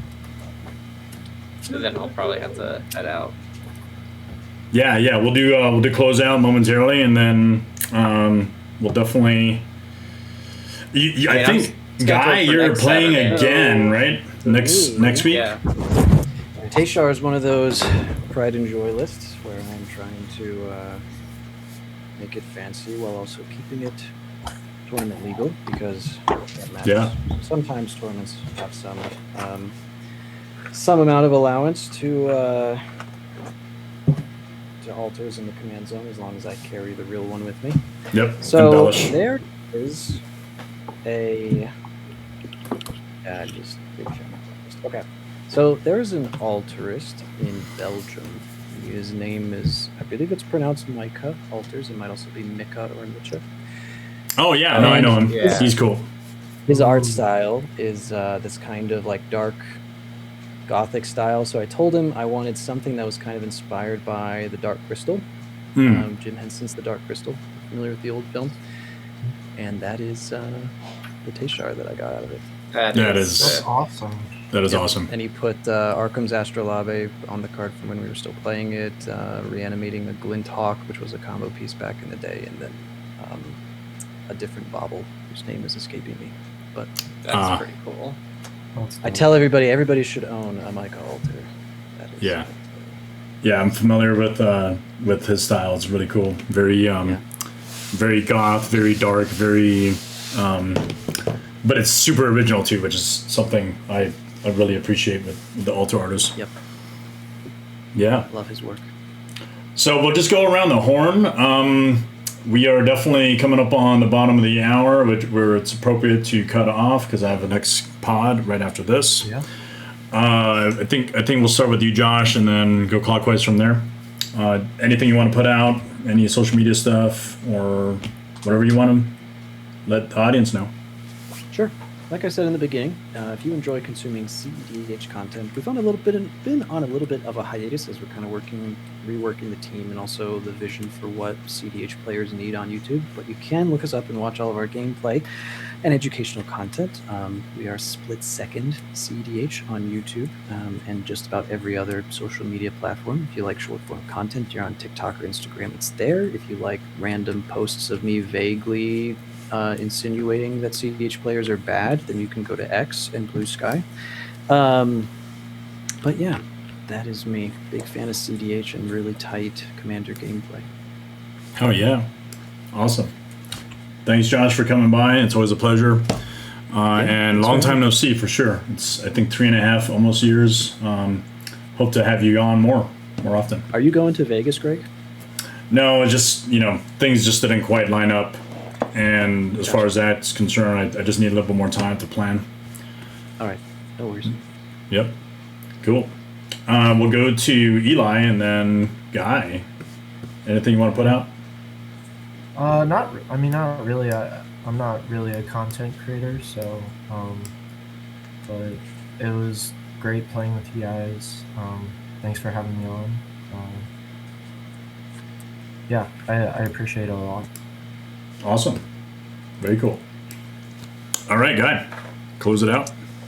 Yeah. If you want to listen to Blake and I drunkenly ramble about Commander, you can listen to us on like anywhere that you can find a podcast at the Wizard Staff. And then if you'd want to find my altars, I post pretty regularly on like Blue Sky and Instagram. Handle is WizardStaff101. So yeah, thank you, Greg, for having all of us. I look forward to also being on the stream next Saturday. Hell yeah. Awesome. Well, gentlemen, we are closing out. I'm preparing for the next stream. Always a pleasure again. And have fun with all your future games. See you next time. Thank you. You too. Thank you. Bye. Bye.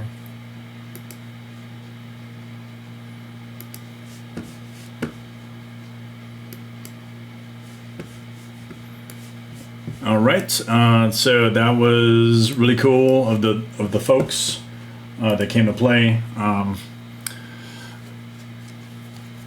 As far as a lot of things going on, we are going to be playing another set of games coming up.